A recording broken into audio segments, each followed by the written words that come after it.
Welcome back. Hey, my dear friends. Imagine you're sitting across from someone, in the soft glow of candlelight. They look up, and you catch it. That flash of green, not blue, not brown, not hazel. Pure, unmistakable green, like light filtering through leaves in a forest, like sea glass tumbled smooth by centuries of waves. There's something about green eyes that stops you mid-sentence, makes you look twice, makes you wonder if you're seeing something almost supernatural. And here's the thing, you basically are. If you're using this to fall asleep, perfect. That's exactly why I make these videos.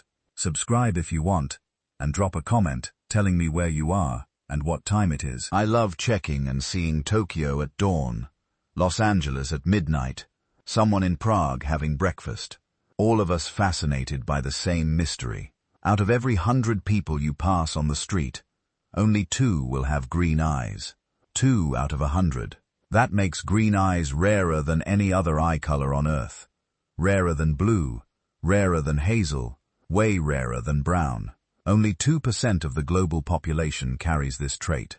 To put that in perspective, there are more people with naturally red hair, which is about 1 to 2% of the population, depending on where you are, than there are people with true green eyes in many regions.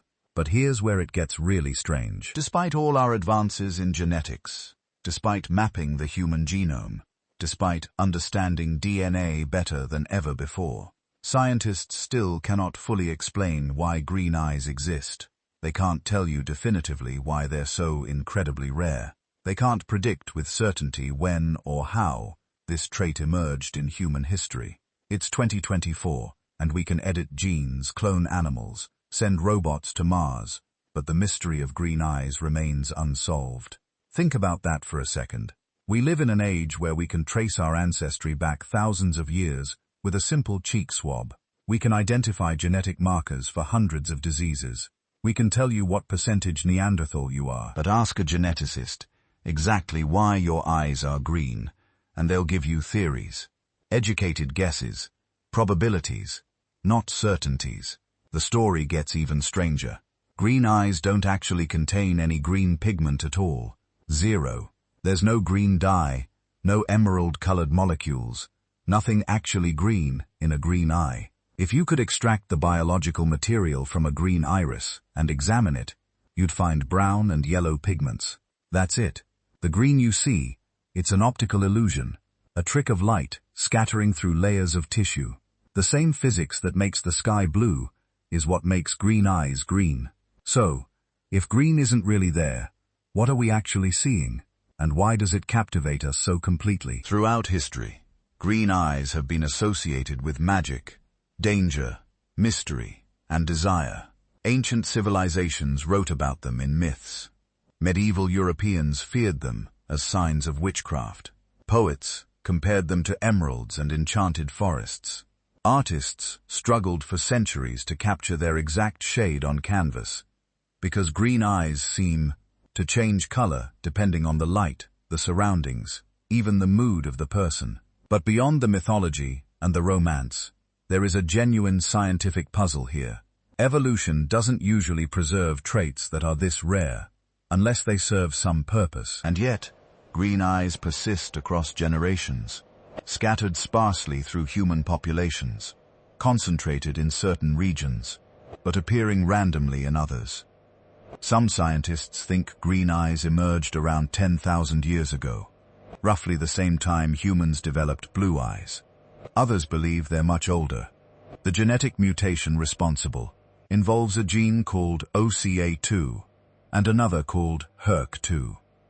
But the way they interact to produce green specifically is still being debated. It's not a simple on-off switch. It's more like a dimmer dial that somehow got stuck at just the right setting to create the rarest eye color on Earth. And here's what we're going to explore. We're going to travel through time, from prehistoric caves to ancient empires to medieval castles. We're going to meet the green-eyed rulers, artists, and legends who shaped history. We're going to dig into the genetics, the evolution, the psychology, of why we perceive green eyes the way we do. We're going to examine the myths that surrounded them, the fears they inspired, the desire they provoked.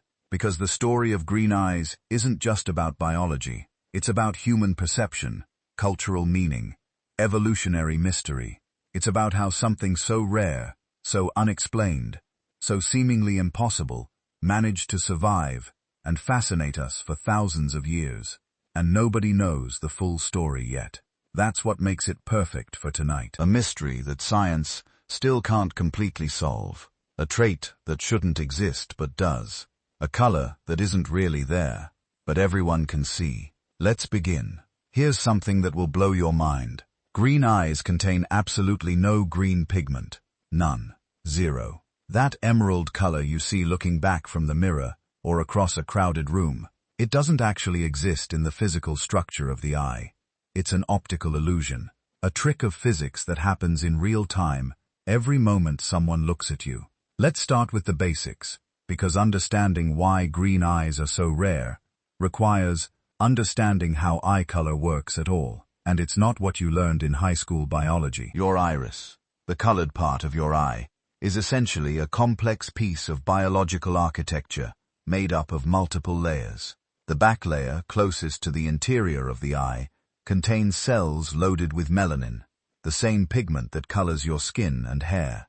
This layer is dark brown in virtually everyone, regardless of what color their eyes appear to be. It's the front layers that create all the variation we see. In the front portion of the iris, you have what's called the stroma, a network of collagen fibers and cells that can contain varying amounts of melanin. When these cells are packed with melanin, light entering the eye gets absorbed, and the iris appears brown. Simple enough. Brown eyes are just eyes with lots of melanin in the stroma. They're the genetic default, the baseline condition that most humans have carried for most of our history. But here's where it gets interesting. When those stromal cells contain less melanin, or when the melanin is distributed differently, something remarkable happens. The light entering the eye doesn't just get absorbed, it gets scattered. This is Rayleigh scattering, the same phenomenon that makes the sky blue and sunsets red. When light waves hit particles smaller than the wavelength of the light itself, shorter wavelengths scatter more than longer ones. Blue light has a shorter wavelength than red light, so it scatters more easily. When light enters an iris with relatively low melanin content, the blue wavelengths scatter back out toward the observer, while the longer wavelengths penetrate deeper and get absorbed. Result: blue eyes. Except there's no blue pigment involved, just melanin levels low enough to allow scattering, and the physics of light doing the rest. So what about green eyes? If blue is just low melanin plus light scattering, and brown is high melanin, where does green fit in? This is where the genetics gets genuinely strange, almost maddeningly complex. Green eyes require a perfect storm of factors that very rarely occur together. You need moderately low melanin in the stroma, enough to allow some light scattering, but not as little as you find in blue eyes.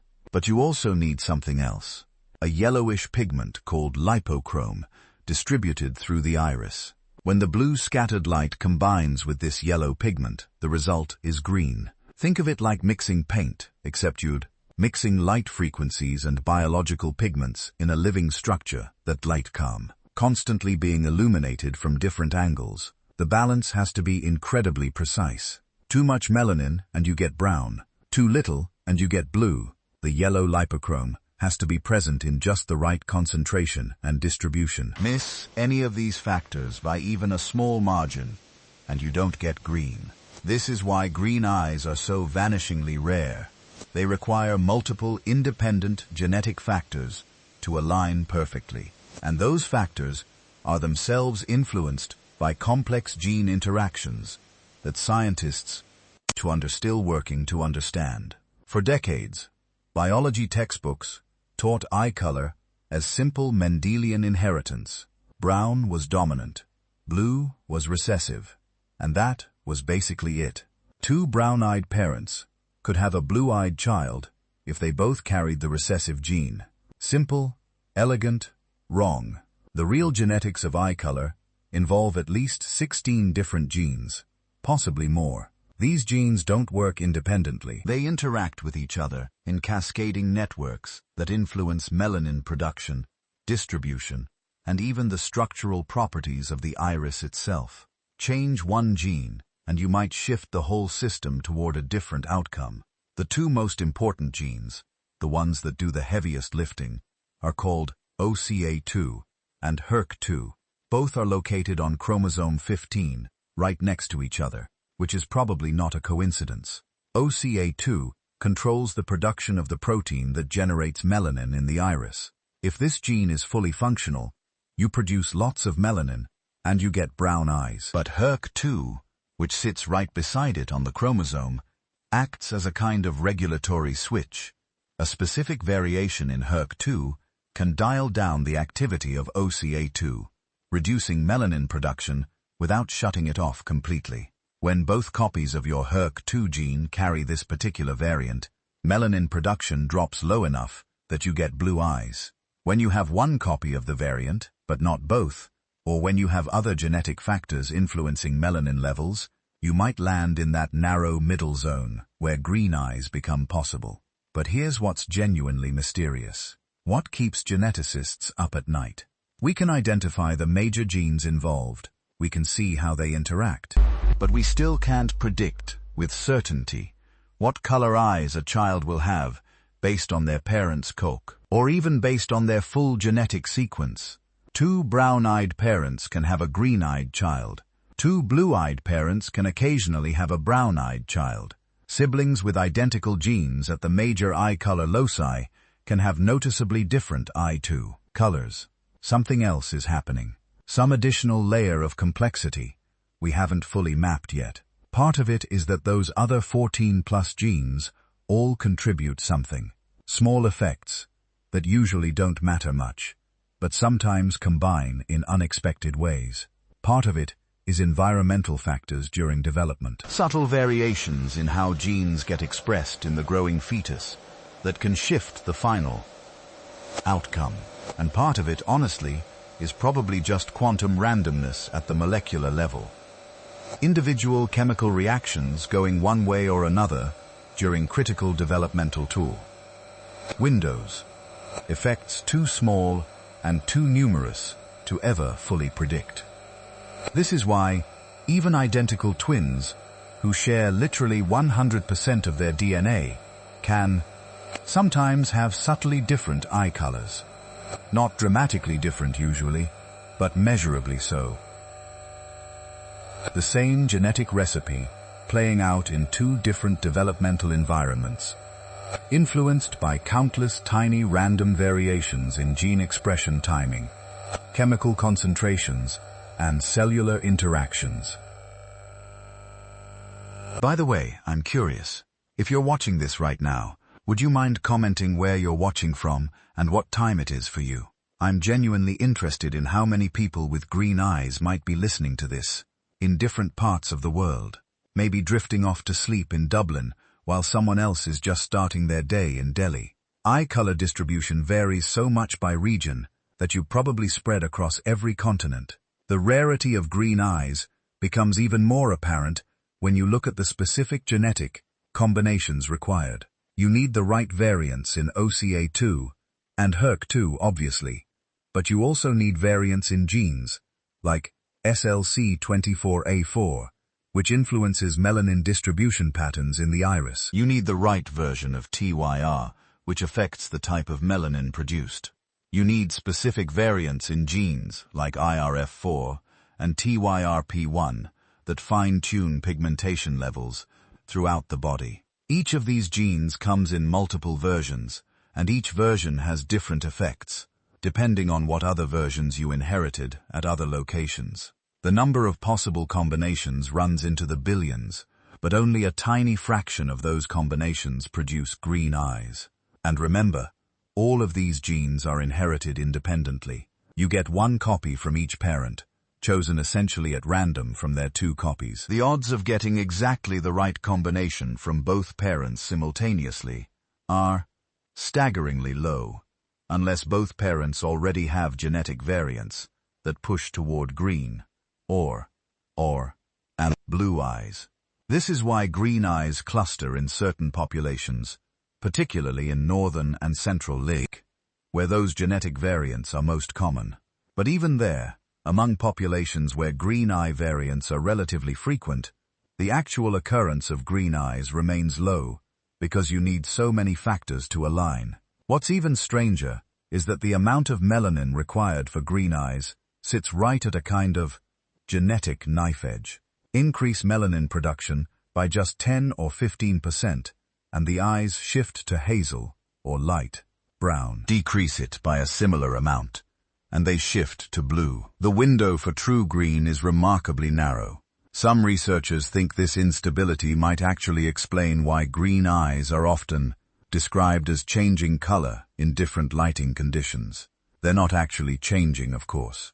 Your genes don't rewrite themselves when you walk from sunlight into shadow, but because green eyes sit right at that boundary between scattering-dominated blue and pigment-dominated brown, small changes in lighting can shift the balance of what the observer perceives. In bright sunlight, the scattering might dominate, making green eyes look more blue-green or even blue. In dimmer light or against certain colors of clothing, the yellowish lipochrome might become more apparent, shifting the perception toward yellow-green or hazel. The eyes themselves haven't changed, but the optical conditions have, just enough to tip the perceived color one way or another. This is also why green eyes can look dramatically different in photographs, depending on the camera flash, the ambient lighting, and even the color of the background. You're seeing the same physical structure under different illumination conditions, which changes the balance of scattering and absorption, which changes the mix of light wavelengths that reach the camera or your eye. The genetics gets even more complex when you consider that eye color isn't fixed at birth. Babies often start with blue or gray eyes because melanin production hasn't worked so fully ramped up yet. Over the first year or two of life, melanin gradually accumulates in the iris, and the final adult eye color emerges. For most children, this means a shift from blue-gray to brown. But for potential green-eyed children, there's this precarious developmental window where melanin levels have to stop increasing at exactly the right point. Too early, and they stay blue. Too late, and they go brown. Only if the genetic regulatory systems hit the brakes at precisely the right moment do you end up with green. This developmental timing is itself under genetic control, but it's influenced by dozens of genes and probably by environmental factors during infancy that we don't fully understand yet. It's yet another layer of complexity piled onto an already bewilderingly complex system. Scientists have made enormous progress mapping the genetics of eye color over the past 2 decades. We've gone from thinking it was controlled by a single gene to identifying at least 16 major contributors and understanding some of the complex interactions between them. But the complete picture remains elusive. There are still cases where genetic testing can't explain the eye color that appears. There are still surprises where children's eye colors don't turn what the genetic data predicts. There are still mysteries in why certain gene combinations produce the effects they do. Green eyes sit right at the heart of these mysteries. They're rare enough that they haven't been studied as extensively as brown or blue. They require such specific genetic combinations that every green-eyed person represents a kind of natural experiment in the limits of our understanding. When scientists finally complete the picture, when they can predict eye color with perfect accuracy from genetic data alone, green eyes will probably be the last color they crack. Not because they're more complex than brown or blue necessarily, but because they occupy that narrow middle ground where every genetic factor matters and small variations produce large effects. Until then, green eyes remain what they've always been, a genetic puzzle wrapped in an optical illusion, a trait so rare and so delicate that its very existence seems almost improbable. A reminder that even in the age of genomics and molecular biology, human variation still holds mysteries that resist simple explanation.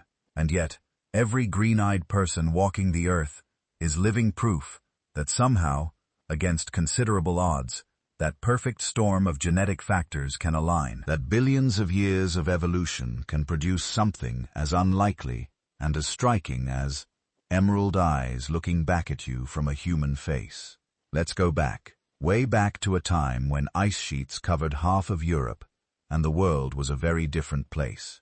Around 10,000 years ago, maybe earlier, somewhere in the cold reaches of northern Europe, something remarkable happened. A mutation. Tiny, seemingly insignificant, a single nucleotide change in a gene called OCA2, and from that microscopic alteration, green eyes were born. But we're getting ahead of ourselves. To understand where green eyes came from, we need to understand where they didn't exist. For most of human history, for hundreds of thousands of years, nobody had green eyes. Brown was the default. Dark brown. The color of our African ancestors. The color selected for intense UV protection under the brutal sun of the equator. When early humans looked at each other, they saw brown eyes looking back, always brown. It was the only option evolution had provided. Then humans started moving. Around 100,000 years ago, small groups began leaving Africa, spreading into the Middle East, eventually reaching Europe and Asia. They carried with them the genes of their ancestors, including those brown-eyed genes that had served humanity so well for so long. But they were entering new worlds, colder worlds, darker worlds, places where the sun wasn't an enemy to be defended against, but a rare visitor to be welcomed. In northern Europe, the rules changed. UV radiation wasn't the constant threat it had been in Africa. The sun hung low in the sky, filtered through clouds and mist. Winter days were short, sometimes just a few hours of weak daylight. The intense melanin protection that had been essential at the equator became, well, optional. And when something becomes optional in evolution, things get interesting. The genetic evidence points to a specific region, somewhere around the Baltic Sea, the Black Sea, stretching across what we now call Scandinavia, northern Russia, and Eastern Europe. This was the likely birthplace of green eyes. Not a single moment, not one person waking up with green eyes when their parents had brown. Evolution doesn't work that way. It was gradual, spread across thousands of years and countless generations. Here's what probably happened. The OCA2 gene, which had been faithfully producing melanin for eye pigmentation since the dawn of humanity, developed a variant, a mutation, that reduced but didn't eliminate melanin production. People with one copy of this variant had slightly lighter eyes. People with two copies had even lighter eyes. And in some individuals, when this variant combined with other genetic factors, particularly variations in a nearby gene called HERC2, something extraordinary occurred. The precise combination of reduced melanin in the iris's front layer with some melanin remaining in the back layer created an optical effect. Light scattering through the iris in a way that produced not brown, not blue, but green. Archaeological evidence for ancient eye color is frustratingly scarce. Eyes don't fossilize. Soft tissue disappears, leaving us with bones and teeth, but no direct way to look into the eyes of our ancestors. But modern genetic techniques have opened a window into the past that would have seemed like magic just a few decades ago. When researchers extract DNA from ancient remains, teeth and bones preserved in the right conditions for thousands of years, they can identify the specific genetic variants associated with eye color. And what they found is fascinating. Ancient remains from northern and central Europe, dating back 7,000 to 14,000 years, show an explosion of eye color diversity that didn't exist before. The genes for blue eyes start showing up frequently. The genes for green eyes appear, though less commonly. Brown eyes remain, but they're no longer the only option. One of the most remarkable discoveries came from a 7,000-year-old skeleton found in Spain. Genetic analysis revealed this individual had the genetic markers for dark skin, but light, probably blue or green. But this tells us something important. The mutations for eye color evolved separately from skin color adaptations. They weren't part of some master plan for creating Northern European features. They were independent evolutionary experiments that happened to occur in populations living in similar environments. But why? That's the question that keeps geneticists up at night.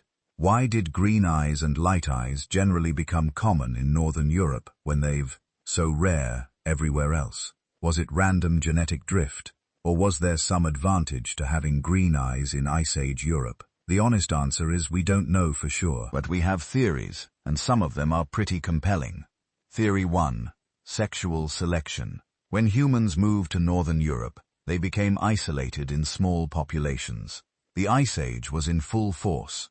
Groups were scattered, separated by glaciers and frozen tundra. In small isolated populations, rare traits can become common just by chance, especially if people find those traits attractive. Maybe green eyes being unusual became desirable. Individuals with green eyes might have had more reproductive success simply because they stood out.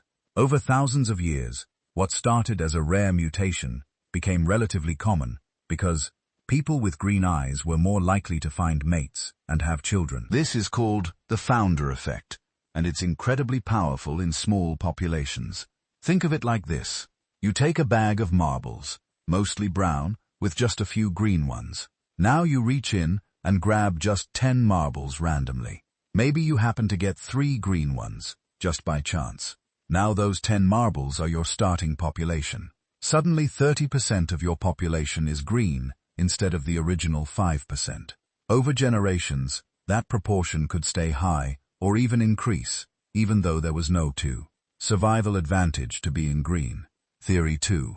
Vitamin D synthesis. In northern latitudes with limited sunlight, vitamin D deficiency becomes a serious problem. Vitamin D is crucial for bone health, immune function, and dozens of other biological processes.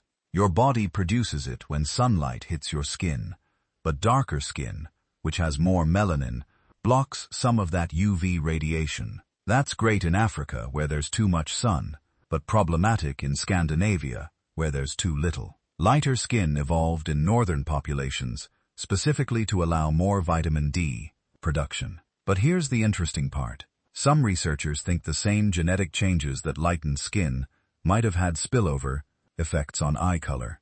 The genes involved in pigmentation are complex and interconnected. Mutations that reduced melanin in skin might have also reduced it in eyes, not because light eyes were advantageous, but because they were a side effect of advantageous light skin. Theory 3, and this one's more speculative, visual performance in low light.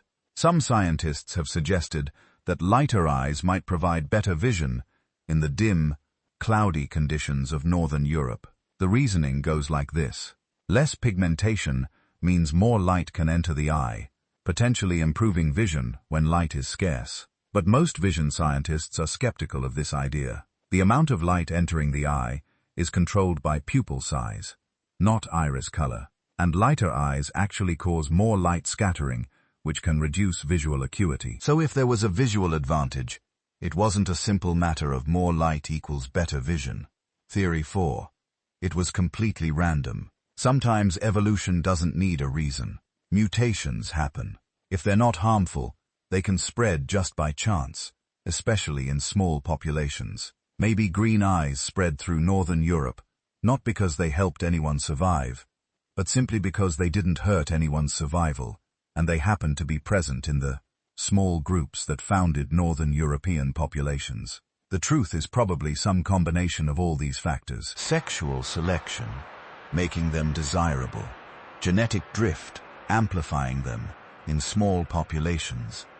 Linkage to advantageous traits, like light skin, carrying them along for the ride. What we know for certain is that green eyes emerged in Europe during or after the last ice age, and they remained concentrated in European populations for thousands of years. As those populations expanded and migrated, they carried the green eye genes with them. When Indo-European peoples spread across Europe and parts of Asia, around 5,000 years ago. They brought their genetic diversity, including eye color variants, to new regions. Later, European colonization and migration over the past 500 years spread green eye genes across the globe. But here's what's remarkable. Despite all that mixing, despite thousands of years of migration and interbreeding, green eyes remain concentrated in the same regions where they originated. Northern and Central Europe still has the highest proportion of green-eyed people. Ireland, Scotland, Iceland, and parts of Scandinavia have the most. The genes spread, but they never dominated anywhere else. Why? Because green eyes require a very specific genetic combination. You need variants in multiple genes, all working together to produce that precise level of reduced melanin that creates green rather than blue or brown. It's like winning a small genetic lottery. The odds are low unless both your parents carry the right variants, which means green eyes stay rare unless they're already common in your population. And there's another factor. Those small Ice Age populations where green eyes first became common, they experienced something geneticists call a bottleneck. The population crashed to very low numbers, maybe just a few thousand people surviving, isolated refuges, while glaciers covered everything else. When populations crash like that, rare variants can become common just by chance. If a few of those survivors happen to have green eyes, then when the population expanded again after the ice retreated, green eyes would be much more common in the descendants than they had been before. It's the same principle that drove human evolution during the Great Bottleneck 900,000 years ago. Small populations, intense selection pressure, or random genetic drift, and traits that were rare becoming common in the survivors. The Ice Age bottlenecks in Northern Europe were nowhere near as severe as that ancient crisis, but they were enough to reshape the genetic landscape of European populations. When the ice finally retreated around 11,000 years ago, the descendants of those survivors spread across Europe, carrying their green eyes with them. And for the first time in human history, when people looked at each other, they might see green looking back. Imagine you're standing in ancient Egypt 3,000 years ago. The sun beats down on limestone walls covered in hieroglyphs, and you are staring at an image that will persist through millennia, the Eye of Horus. And here's what most people don't realize. That eye, that symbol painted on tomb walls and amulets and temple facades across the Nile Valley, it wasn't just any eye. In many depictions, it was colored green. The Egyptians didn't choose green randomly. They never did anything randomly. Green was waj in their language, the same word they used for fresh papyrus, for growing things, for life itself. It was the color of the annual Nile flood that brought fertility to the desert, the color of resurrection and rebirth. And most importantly, it was the color associated with Osiris, the god who died and came back to life, who ruled over death and renewal. When Egyptian priests ground malachite into powder to create green eye paint, they weren't just decorating themselves. They were invoking divine protection, connecting themselves to forces of regeneration and immortality. Green eyes, whether natural or painted, were portals to the eternal, windows into realms where death could be conquered and life could be renewed. But here's the fascinating part. Natural green eyes were almost certainly incredibly rare in ancient Egypt. The population was predominantly North African and Middle Eastern in genetic origin, carrying brown-eyed genetics that had dominated the region for hundreds of thousands of years. So when someone with actual green eyes appeared, imagine the impact. They would have looked like a walking embodiment of Osiris himself, like people touched by divine power. We don't have explicit Egyptian texts describing green-eyed individuals, but we have something more telling: the obsessive use of green eye paint by both men and women, the elaborate cosmetic rituals that surrounded it. This wasn't just fashion, this was transformation, an attempt to capture something rare and powerful and make it your own. Move west and north to ancient Greece, and you find a different story, but one equally concerned with what eyes reveal about souls. The Greeks were obsessed with physiognomy, the idea that physical characteristics revealed inner character, and they paid particular attention to eyes. In Greek texts, eye color becomes a marker of temperament, ancestry, and fate. Homer describes Athena, goddess of wisdom, as having glaucopis eyes. The word is usually translated as gray-eyed or owl-eyed, but some scholars think it might have referred to a greenish or sea-colored gaze. Regardless, it was unusual enough to be noteworthy, special enough to mark divine heritage. The Greeks divided the world into categories, and people with unusual eye colors fell into liminal spaces. Not quite one thing or another. Green eyes would have been rare enough in the Mediterranean world to provoke comment, common enough in northern populations to be associated with foreigners, with barbarians from beyond the civilized world. The Romans inherited this Greek fascination, but added their own interpretations. Pliny the Elder, writing in the 1st century AD, devoted sections of his natural history to human variation. He noted differences in eye color between populations, treating it as evidence of the world's diversity. But he also repeated folk beliefs about eyes and magic, about the power of certain gazes to curse or protect. In the Roman world, the concept of the evil eye, the fascinus, was taken deadly seriously. People wore amulets, painted symbols on their walls, performed rituals to protect themselves from malicious gazes and unusual eyes. Eyes that stood out, eyes that were rare, those were the most dangerous and the most powerful. Someone with green eyes in ancient Rome might have been viewed with a mixture of fascination and wariness. Beautiful, yes. Striking, certainly, but also potentially dangerous, marked by something that set them apart from ordinary people. Now travel further north and west into the misty territories of the Celts, and later the Norse. Here, green eyes were less rare, but no less magical. In fact, they became intimately associated with the other world, with the fairy folk and supernatural beings that populated Celtic and Norse mythology. Celtic legends speak constantly of the Ouse Sea, the fairy people who lived in burial mounds and sacred groves. These weren't tiny creatures with butterfly wings. They were human-sized or larger, powerful and dangerous, capable of blessing or cursing mortals who encountered them.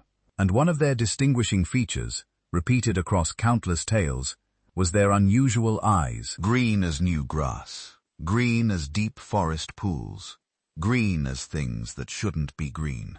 When a child was born with green eyes in Celtic territories, there might have been whispers.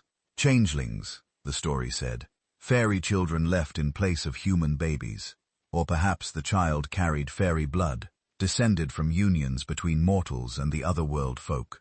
This wasn't necessarily viewed as entirely negative. The fairy folk were powerful, and their blood could bring gifts, second sight, healing abilities, poetic inspiration, but it also marked you as different, as someone standing with one foot in each world. The Norse had similar beliefs. Their mythology spoke of the Alpha, beings who were more than human, who possessed knowledge and powers that ordinary people lacked. Eye color appears less frequently in Norse texts than in Celtic ones, but the association between unusual features and supernatural heritage runs through the sagas. When saga writers wanted to mark someone as special, as touched by fate, or descended from gods, they gave them distinctive physical traits.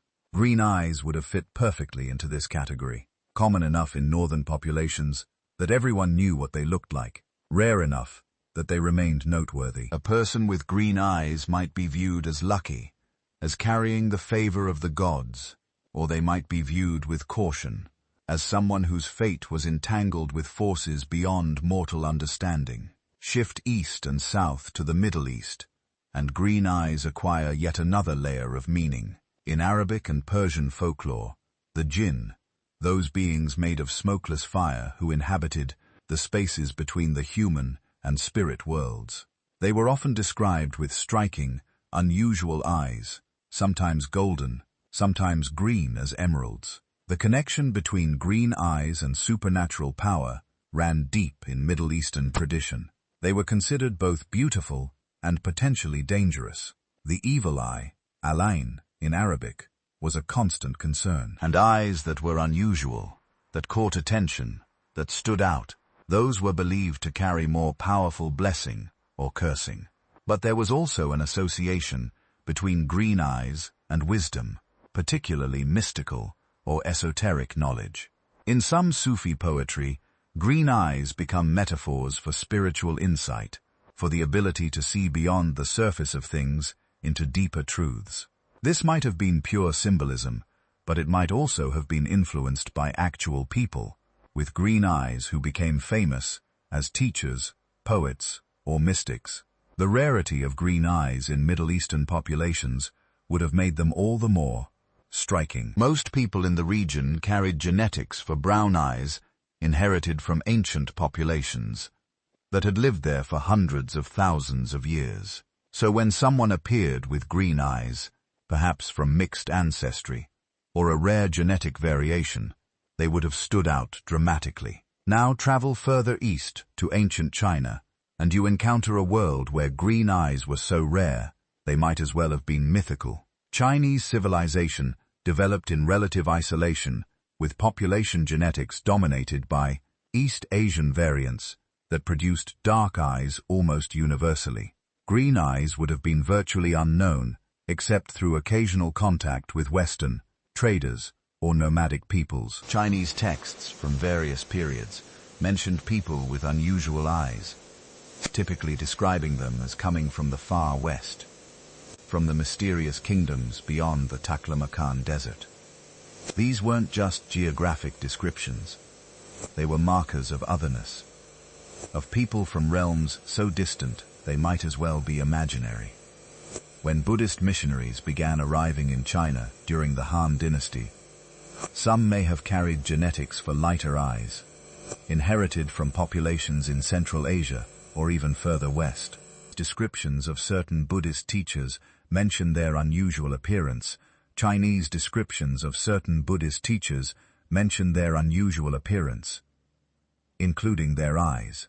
This would have added to their mystique, marking them as bearers of foreign wisdom from exotic lands. But there's also evidence of suspicion. Physical traits that deviated too far from the norm could be viewed as inauspicious, as signs of imbalance or disorder. The Chinese medical tradition emphasized harmony, the proper flow of qi through body and world. Unusual features might be interpreted as symptoms of disharmony, of something out of proper alignment. Someone with green eyes in ancient China would have been an absolute anomaly. They might have been viewed as exotic and fascinating, as representatives of distant civilizations, or they might have been viewed with wariness, as people whose very appearance suggested they didn't belong, that they carried influences from beyond the boundaries of the civilized world. And here's what ties all these diverse mythologies together: the universal human tendency to assign meaning to rarity. Every culture that encountered green eyes, whether frequently or almost never, created stories to explain them, made them significant, connected them to power, magic, divinity, danger, or wisdom. This wasn't superstition in the dismissive sense. This was humans doing what we've always done, trying to make sense of variation, to find patterns, to understand why some people look different and what that might mean. When you live in a world without genetics textbooks, without understanding of recessive traits and population distributions, you create other explanations: gods and spirits, fairy blood and divine favor, curses and blessings passed down through generations. The myths weren't random. They reflected real observations about how rare green eyes were in different populations. They encoded information about ancestry and migration, about which groups had more or less genetic diversity for eye color. They just explained these patterns through the frameworks available to them, through stories of gods and other worlds, rather than chromosomes and melanin production. And those stories persisted, precisely because green eyes remained rare enough to seem special, common enough that everyone knew they existed, rare enough that encountering them still felt significant. They occupied that perfect, sweet spot of human attention, familiar yet extraordinary, natural yet seemingly magical. In every ancient civilization that left records, Green eyes meant something. They were never just eyes. They were signs, portents, markers of identity and fate. And the stories we told about them reveal as much about us as they do about genetics. They show how desperately we want the world to make sense, how instinctively we create meaning from mystery. But the myths were just beginning. As civilizations grew more complex and interconnected, as religions spread and mixed, the meanings assigned to green eyes would evolve, becoming darker, more dangerous, more entangled with questions of good and evil, salvation and damnation. The medieval world was coming, and it would have very different ideas about what green eyes meant. Picture this. You're living in a small European village in 1486. Your neighbor, a woman named Margaret, who's lived next door your entire life, has been accused of witchcraft. The evidence? Her cows produced more milk than anyone else's that summer.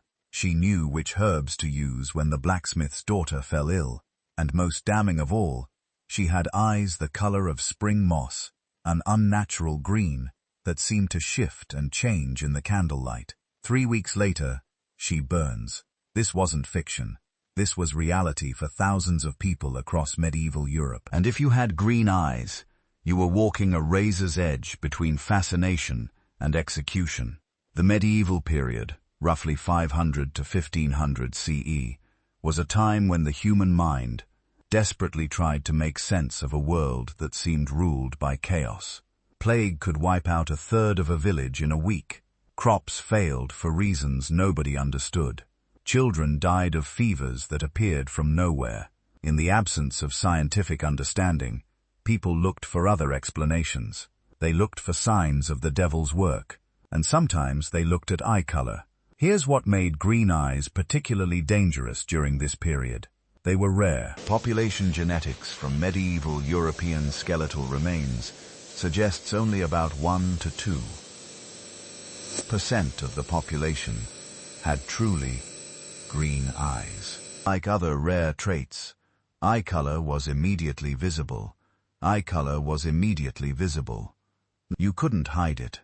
And in a world where difference equaled danger, where deviation from the norm suggested corruption or demonic influence, visible difference could get you killed. The witch trial manuals make this horrifyingly explicit. The Malleus Maleficarum, the Hammer of Witches, published in 1487, was basically a how-to guide for identifying and prosecuting suspected witches. While it doesn't explicitly list green eyes as proof of witchcraft, it obsessively catalogues physical peculiarities that might indicate diabolic corruption. Unusual birthmarks, strange eye movements, any physical characteristic that deviated from what was considered normal. Court records from witch trials across Germany, France, England, and Scotland repeatedly mention eye color as part of the evidence presented against the accused. In a 1590 trial in North Berwick, Scotland, witnesses testified that one of the accused had eyes that glowed green like a cat in the firelight. In Bavaria, in 1628, a woman named Anna was partially convicted based on testimony that her green eyes had bewitched a local official, causing him to forget his prayers. The trial transcripts are chilling in their detail, describing how her gaze could supposedly cause milk to sour, babies to sicken, and men to lose their reason. But here's where it gets complicated, where the medieval mind reveals its capacity for profound contradiction. Those same green eyes that could get you burned as a witch could also mark you as blessed, chosen, touched by divine favor if you were born into the right circumstances. Medieval nobility actually prized green eyes, particularly in Northern Europe, where the trait was slightly more common. Royal chronicles from the period describe kings and queens with emerald gazes, sea-colored eyes, eyes like precious stones. Eleanor of Aquitaine, one of the most powerful women of the 12th century, was repeatedly described in contemporary accounts as having remarkable green eyes that seemed to see into men's souls. But Eleanor was a queen.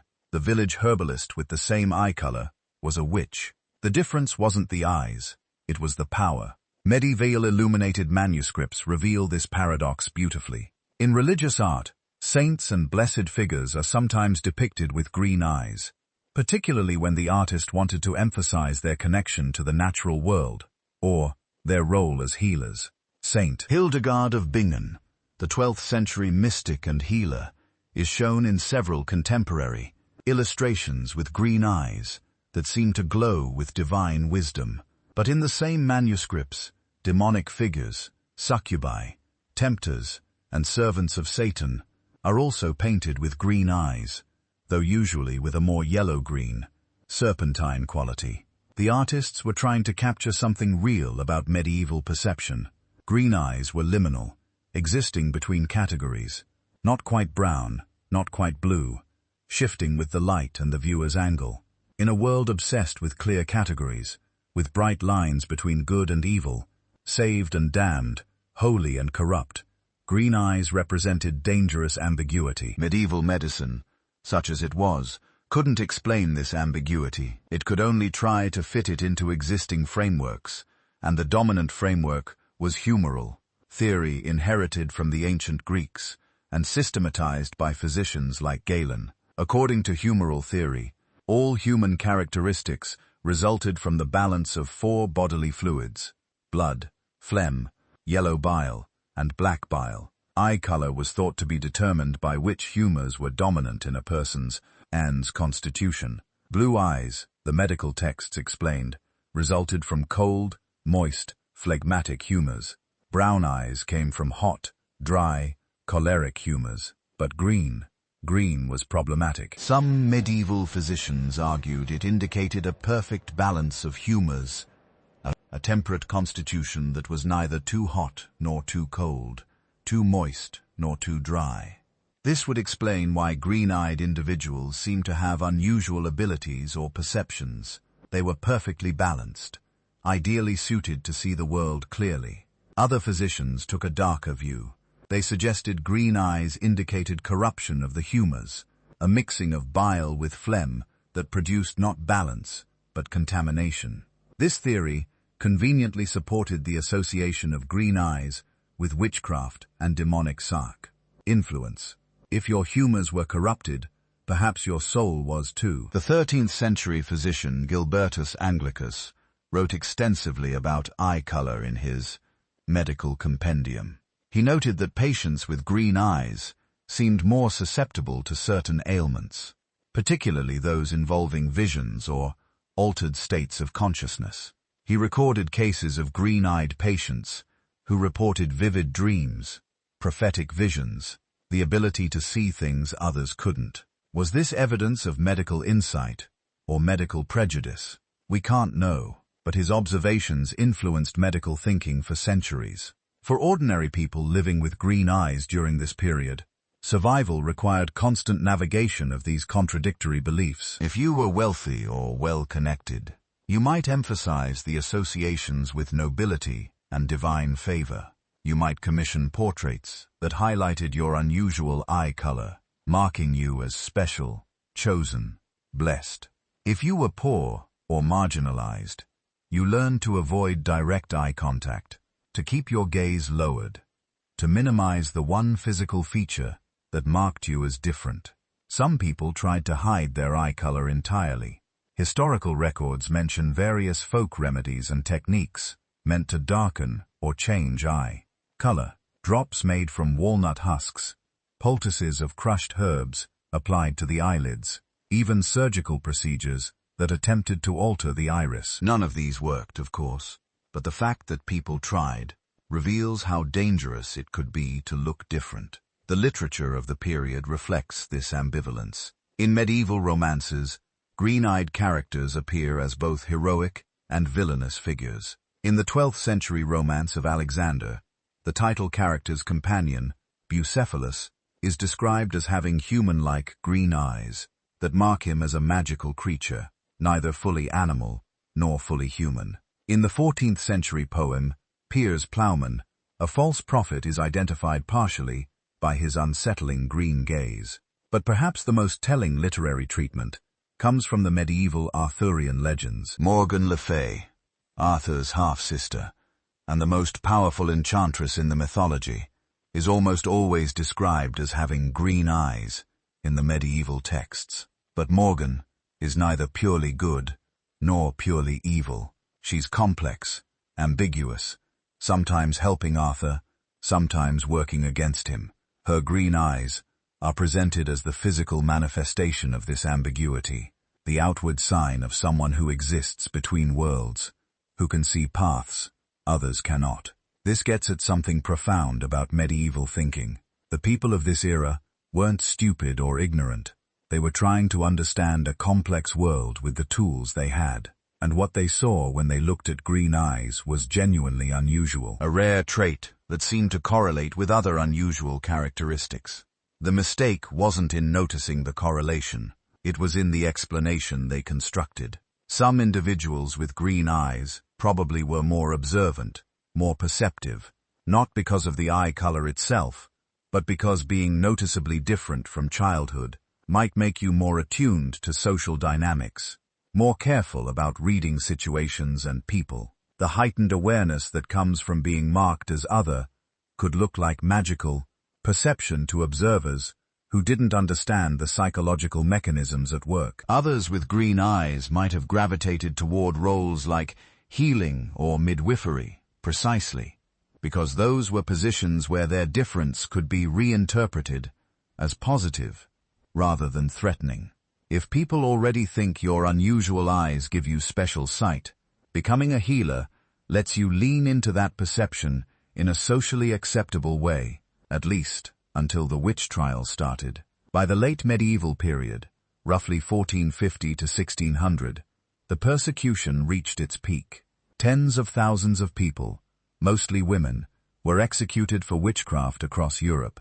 We don't know how many had green eyes. The trial records rarely preserved such details systematically, but the scattered references that survive suggest that unusual physical characteristics, including eye color, were frequently cited as evidence. And here's the truly haunting part. The very rarity that made green eyes seem magical also meant that executing green-eyed individuals had a significant impact on the gene pool in some regions. Population genetic studies of modern European populations show reduced genetic diversity in regions where witch trials were most intense. We may have literally burned some of our genetic heritage out of existence, killing people for traits that were simply rare variations of normal human genetics. But some survived. They always do. And they carried the genes forward into a world that would eventually understand eye color not as a mark of divine favor or demonic corruption, but as a simple quirk of genetics. Beautiful, precisely because it's rare. Meaningful, because we decide it is. Not because the universe has written destiny into the color of our irises. The medieval period taught humanity a brutal lesson about the dangers of fearing difference. But it also preserved something important: the stories, the art, the literary traditions that recognized in green eyes something worth noticing, worth wondering about. That sense of wonder would survive even after the fear finally died. They weren't just random people who happened to have unusual eyes. The green-eyed figures who rose to prominence throughout history seemed to understand something fundamental. That difference, properly wielded, becomes power. That rarity becomes mystique. That what sets you apart can make you unforgettable. Take Alexander the Great. The historical accounts are inconsistent, which tells you something right there. Some ancient sources describe him with two different colored eyes, heterochromia, one dark, one green or pale blue. Others say both eyes were unusual, perhaps greenish-gray. The details matter less than what people remembered. They remembered his gaze. In a world where brown eyes dominated, where anything else marked you as different, Alexander's unusual eyes became part of his legend. His soldiers believed he'd been touched by the gods. His enemies found his stare unsettling. The Persian nobility, accustomed to their own dark-eyed kings, saw something otherworldly in her. The young Macedonian, who conquered their empire before he turned 30.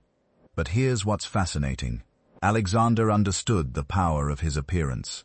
Ancient historians report that he cultivated a specific pose, head tilted slightly upward, eyes catching the light. He knew how to make people remember him. In an age before photographs, before any way to preserve someone's actual face, what mattered was the image you burned into people's memories and unusual eyes. Green, or party-colored, or simply pale, in a sea of darkness. Those eyes became unforgettable. The question is whether his eyes actually helped him conquer half the known world, or whether they just made it easier for the legend to grow afterward. Probably both. Success has a way of making every unusual trait seem mystical in retrospect. But there's something deeper here. Throughout history, people with rare physical features often faced a choice: hide what made them different, or lean into it, make it part of their power. Alexander chose the second path. Then there's Cleopatra, the last pharaoh of Egypt, the woman who seduced both Julius Caesar and Mark Antony, whose intelligence and charisma nearly changed the course of Western civilization. What color were her eyes? Nobody actually knows. Egyptian art wasn't realistic portraiture. It followed strict conventions that had nothing to do with accurately representing someone's appearance. The few contemporary Roman descriptions focus on her voice, her wit, her presence. Eyes aren't mentioned specifically, but centuries of later writers gave her green eyes. Why? Because the legend required it. A woman powerful enough to control the most powerful men in Rome couldn't have ordinary features. She needed to be exotic, mysterious, different. Green eyes fit the narrative. They suggested Egyptian mysticism, foreign otherness, a beauty that transcended normal categories. Whether she actually had green eyes doesn't really matter to history. What matters is that storytellers decided she must have, because green eyes made the story better. This tells us something about how we construct our legends. We take what we know happened, someone's actual achievements, and we retrofit them with features that seem to explain the inexplicable. How did this woman from a dying dynasty manipulate the most sophisticated politicians in Rome? Well, she must have had something unusual, something that gave her an edge. Green eyes work as well as anything. By the Renaissance, green eyes had become something artists actively sought out, not for themselves necessarily, though some painters certainly had them, but for their subjects. Look at Leonardo da Vinci's work. He was obsessed with capturing unusual eye colors, with representing the subtle variations that made faces distinctive. His notebooks include detailed observations about green eyes, specifically how they changed in different lighting, how they appeared almost luminous in certain conditions, how difficult they were to mix on a palette. Other Renaissance painters faced the same challenge. Titian, Raphael, Caravaggio, they all struggled with representing rare eye colors accurately. The problem was partly technical. The pigments available in the 15th and 16th centuries didn't include anything that could really capture the appearance of green eyes. You couldn't just mix blue and yellow and get that distinctive greenish gold. You needed glazes, layers of translucent color built up over time. Many painters simply gave up and painted everyone with brown eyes regardless of reality. But some persisted. They experimented with different techniques, trying to capture the way green eyes seem to shift color depending on the light. This wasn't just artistic obsession. It was economics. Portraits with unusual, striking eye colors commanded higher prices. Patrons would pay extra to have their rare features accurately represented. And if you didn't actually have green eyes, but wanted to be remembered as someone who did, well, painters could be persuaded to take certain liberties. This created a feedback loop.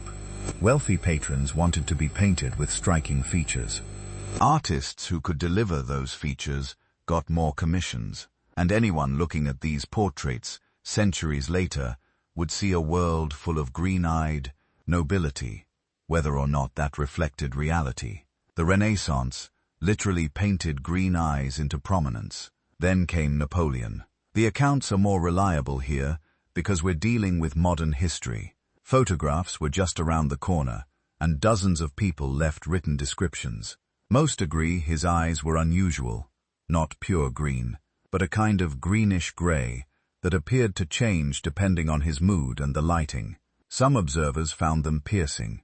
Others described them as cold. Several noted that he had a way of fixing his gaze on people that made them uncomfortable, like he was looking through them, rather than at them. Napoleon was short, we know that. 5'6" in a world where military commanders were expected to be physically imposing. He compensated by cultivating other forms of presence. The hand-in-coat pose, the distinctive bicorn hat worn sideways, and yes, the stare. Contemporaries report that he practiced his expressions in mirrors. He knew how to use his face as a weapon, and those unusual eyes were part of his arsenal. During military campaigns, he would ride to the front lines and simply look at his soldiers. Officers reported that his gaze alone could inspire men to charge into situations where death was virtually certain. Whether this was the actual power of green-gray eyes, or the psychological effect of being stared at by the most famous man in Europe, is impossible to separate. But Napoleon clearly believed his appearance mattered. He controlled his image as carefully as he controlled his armies. Literature tells a different story, or maybe the same story from a different angle. When writers started giving characters green eyes, they were signaling something specific. Not always the same thing, but something. In Gothic novels, green eyes often mark the supernatural. Vampires, witches, characters who existed between the human and inhuman worlds. The green gaze suggested danger, otherness, powers beyond ordinary human capacity. But sometimes, green eyes meant something else entirely.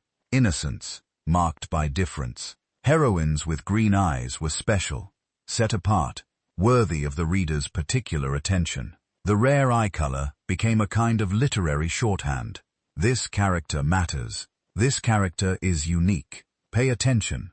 Jane Austen played with this. Several of her heroines have unusual eye colors, and while she doesn't always specify green, the descriptions suggest hazel, gray, green, eyes that change depending on what the character's wearing. This was signaling to contemporary readers that these weren't ordinary women.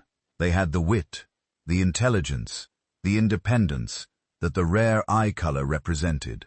Charlotte Bronte went further. Jane Eyre's green eyes become central to the story. Rochester is fascinated by them, keeps commenting on them, finds them unsettling and attractive in equal measure. They represent Jane's refusal to be ordinary, her insistence on being seen as fully human, despite her low social status. The green eyes become a symbol of her inherent worth, something she was born with, that no amount of poverty or mistreatment can take away. By the Victorian era, green eyes had accumulated so many associations that writers could deploy them in multiple ways. They could signal villainy, mysterious foreign origins, supernatural power, or transcendent beauty, depending on context. The rarity had become mythologized. Green-eyed characters weren't just rare, they were significant in ways that brown-eyed characters simply weren't. This created a strange historical echo. Real people with green eyes found themselves living up to literary expectations. If you had green eyes in the 18th or 19th century, people treated you differently, not necessarily better or worse, but differently. They expected you to be more interesting, more mysterious, more memorable, and those expectations, subtle as they were, probably shaped how green-eyed people presented themselves. The same thing happened with historical documentation. When recorders described notable figures, they were more likely to mention unusual eye colors. Brown eyes went unremarked because they were common, but green eyes got recorded, commented on, worked into the official narrative. This means our historical record is biased toward remembering the eye color of green-eyed individuals while forgetting everyone else's.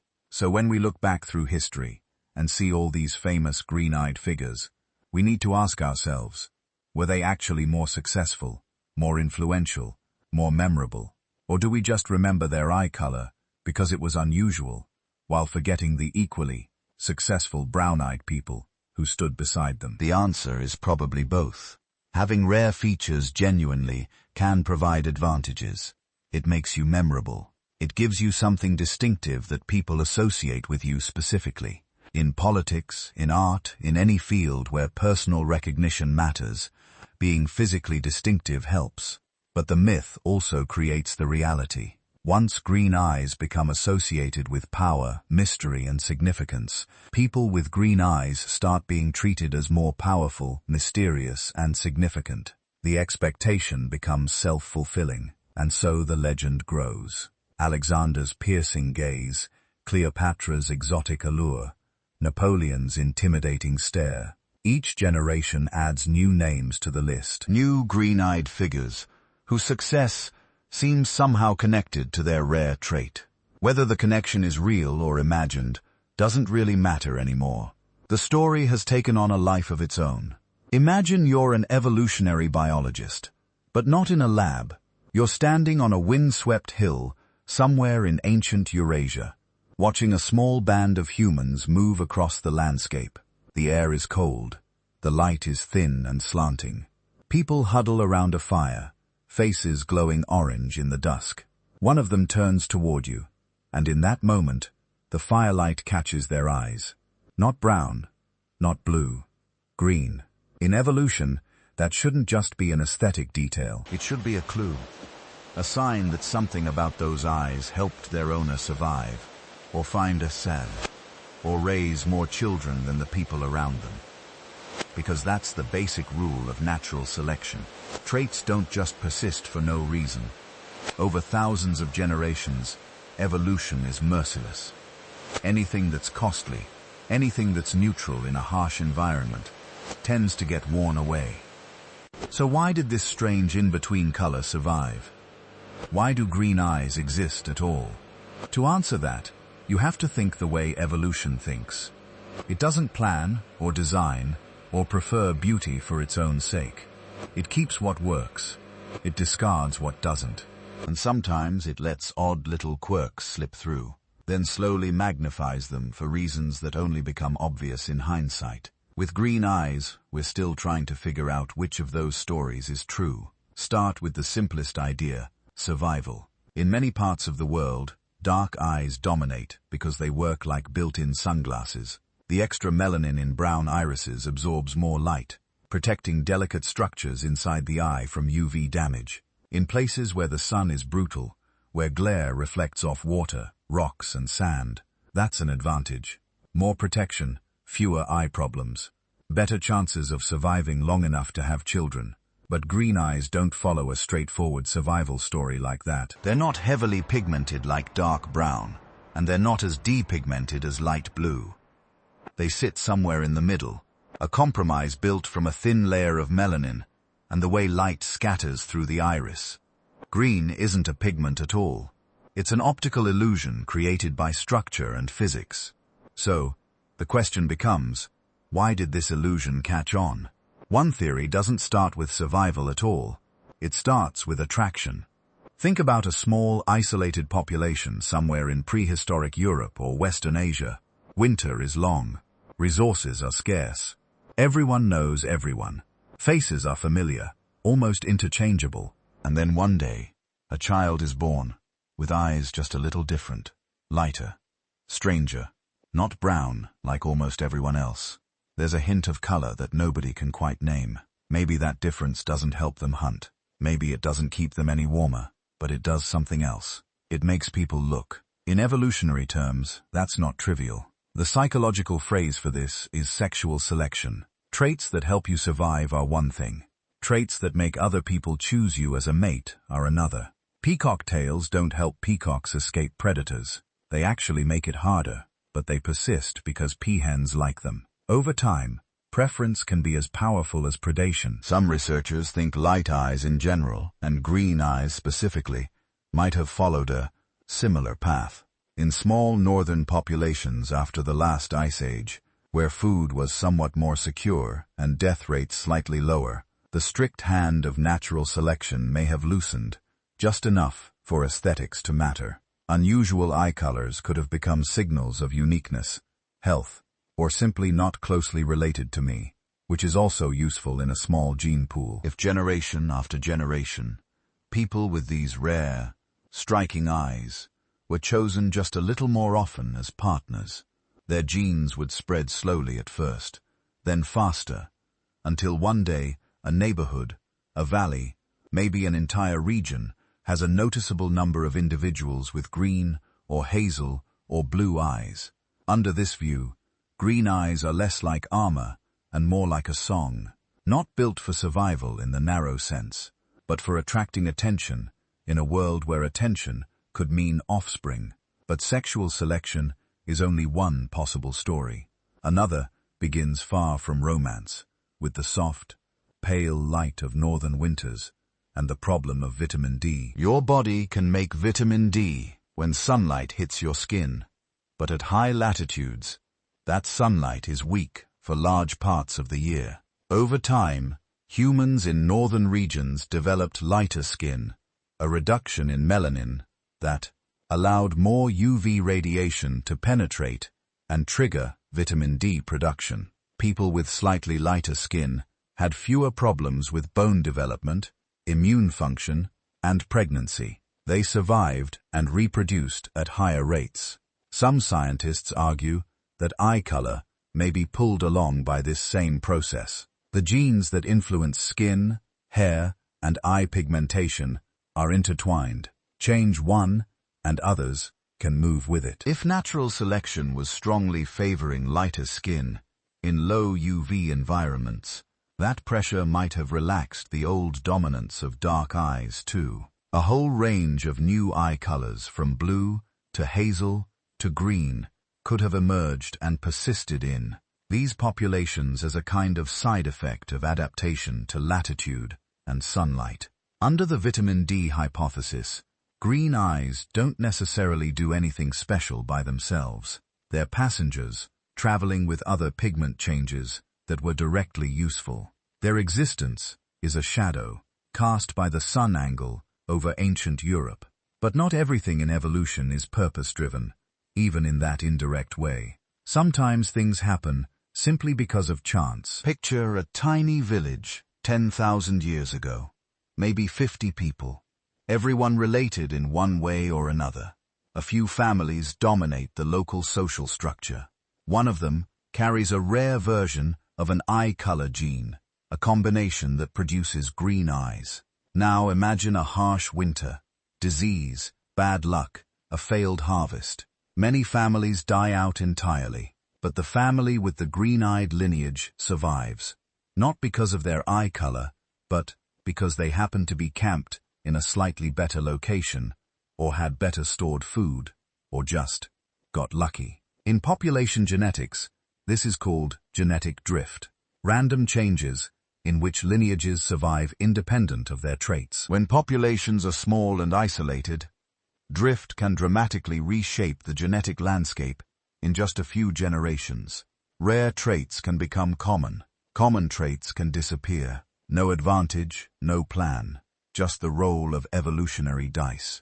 Green eyes may have risen to noticeable frequencies in certain regions, partly through this kind of drift, especially in post-Ice Age Europe, where groups were scattered, often small, and occasionally cut off by mountains, forests, or coastlines. In some valleys, the rare green eye variants might have been lost. In others, they might have spread purely because the lineages carrying them were the ones that happened to survive and have many children. That's the unsettling side of evolution. Sometimes what looks meaningful is just a fossilized accident. But there's another possibility, one that pulls us back toward function in a more subtle way. Some researchers have started asking whether eye color diversity itself might be linked to disease resistance. Not because green or blue or brown eyes magically block infections, but because the genes that shape pigmentation don't work alone. They sit next to other genes. They interact with signaling pathways. They affect how cells in the iris, skin, and even the immune system behave. There are hints, only hints so far, that certain pigment genes correlate with different risks for autoimmune conditions, for some types of cancer, for light sensitivity, even for pain tolerance. Nothing conclusive. Nothing that clearly says, green eyes protect against X, or blue eyes increase risk of Y. but enough to suggest that the story might be more complex than simple aesthetics. It's possible that in some ancient environments, a particular combination of pigment-related genes, ones that happen to produce green or hazel eyes, also nudged the immune system in a way that made certain infections slightly less deadly or slightly altered hormone levels or influenced behavior. Tiny advantages that over thousands of years could help maintain diversity in eye color rather than allowing a single optimal type to sweep through the population. In that scenario, diversity itself is the advantage. A population with a mix of eye colors and the underlying genetic differences they represent might be more resilient to new diseases and environmental shifts. No single epidemic could wipe out everyone with the same vulnerability. Variation becomes a form of insurance. So where does this leave us? Sexual selection and beauty, latitude and vitamin D, genetic drift and sheer luck, disease resistance and hidden tangled gene networks. All of them offer part of an answer to the question, why do green eyes exist? But none of them on their own fully explains the pattern we see today. Why green eyes cluster strongly in some populations and are almost absent in others. Why they appear more often in women than men in some studies. Why they sometimes correlate with other traits in ways we don't yet understand. The truth is, we don't have a single simple explanation. We have a puzzle with many pieces missing. Modern genetics has started to fill in some of those gaps. Large-scale DNA studies across Europe, the Middle East, and Central Asia are mapping which variants of pigment genes show up, where, and how they travel through time. Ancient DNA taken from burials lets us reconstruct eye color frequencies in populations that lived thousands of years ago, comparing them to modern distributions. Computer models simulate how sexual selection, natural selection, and drift might interact under different scenarios. Some research teams are even looking at how people respond psychologically to different eye colors, how quickly we notice them in a crowd, how we interpret expressions, how we assign trust or danger, trying to see whether our brains themselves might be wired to treat rare colors differently. Out of all this effort, one picture is emerging with some confidence. Green eyes are not a single mutation, not one magic gene. They're the product of a delicate, unlikely balance. Enough melanin to avoid the pale blue of almost pigmentless eyes. Enough structural scattering to shift that brown toward a visible green. Multiple genes, multiple variants, all lining up just so that makes them rare. But rarity alone doesn't explain persistence. For that, you probably need all the forces together. Slight survival advantages in some environments. Slight mating preferences in others. Random drift in small groups. Hidden links to immune function or metabolism. A web of tiny pressures and accidents. All working over many thousands of years. In the end, green eyes are a reminder of how evolution really works. Not as a clean linear story, but as a messy, branching history of chances taken, disasters survived, and odd little traits that somehow, improbably, make it through. When someone with green eyes looks out at the world today, there is no single reason their ancestors kept that color, no one advantage that guaranteed its survival. Just a long chain of winters and summers, migrations and meetings, loves and losses, in which that rare combination of genes was never quite erased. It slipped through every bottleneck. It survived every turn of the dice. And now in the present, it looks back at us, mysterious, luminous, and still not fully explained. Close your eyes for a moment and picture the planet at night. Not the city lights, but the hidden lights. Millions of pairs of eyes, most brown, many dark as polished wood, some gray like morning fog, some blue like glacial ice, and here and there, scattered like tiny signal fires across continents. The rarest of them all, green. They're not clustered in a single homeland. There is no secret green-eyed country where everyone shares the same gaze. Just like those ancient meta-populations that survived by being scattered, Green eyes survived by never being trapped in just one place, never entrusted to a single people or a single climate. Instead, they flicker in and out of history, appearing in a fisherman in Iceland, a shepherd in Afghanistan, a farmer in Argentina, a schoolchild in Pakistan. Little genetic lanterns in the human night. If you want to find the greatest concentration of green eyes on Earth, you have to follow the map north and west. Cross Europe. Let the land grow cooler, the skies cloudier, the summers shorter. Eventually, you reach a cluster of islands at the edge of the Atlantic. Ireland, Scotland, parts of the British Isles, the northern fringes of Europe. Here, the odds change. In a Dublin cafe or a Glasgow street, green eyes no longer feel like a once-in-a-lifetime encounter.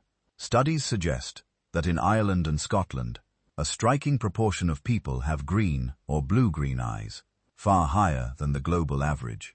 In some regions of northern and central Europe, green and hazel-green eyes are common enough that they shape how people imagine normal human faces. But even here, they are not universal. Put 100 people in a room in Dublin, and you'll see brown, blue, grey, hazel, and then, only in a fraction of faces, that unmistakable mossy, sea-glass green. Evolution doesn't like putting all its bets on a single trait, even in a place where that trait is favored. The North Atlantic climate with its low light levels and cloudy skies may have helped lighter eye colors spread. Sexual selection, people simply choosing partners whose eye color they found unusual or attractive, may have amplified that signal over centuries, but the green never took over entirely. It remained a minority, a variation, sitting on top of a complex genetic background. If we could watch time-lapse maps of Europe from above, we'd see those green eyes slowly drift, carried by migrations, wars, marriages, trade. Viking ships hugging coastlines and fjords, carrying North European genes, and with them occasionally green eyes to the British Isles, to Iceland, to Normandy, even farther. Merchants crossing the Rhine, farmers moving east into the Baltic lands, nobles and peasants alike forming families across borders that didn't exist yet. Each movement a roll of the genetic dice, and then the map does something unexpected. Those glowing green points don't just stay in the north.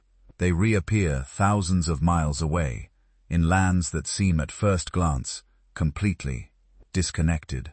Travel in your mind's eye to the mountains and valleys of Afghanistan and Pakistan.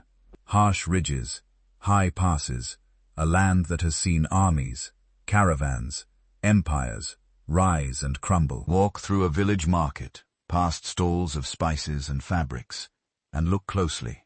Among the deep brown eyes that dominate this part of the world, every so often you notice something that seems out of place. Pale eyes, grey hazel, and often enough to be remembered, piercing green. For many viewers, the most famous example of this came in a single photograph. In 1984, a National Geographic photographer entered a refugee camp in Pakistan and took a portrait of a young Afghan girl. Torn headscarf, freckled face, a gaze that seemed equal parts terror, defiance, and exhaustion. Her eyes were an almost unnatural green, shot through with amber, ringed by darkness. The image became iconic, reproduced endlessly, a symbol of a distant war and a suffering people. What fascinated many viewers, though, wasn't just the expression, it was the color.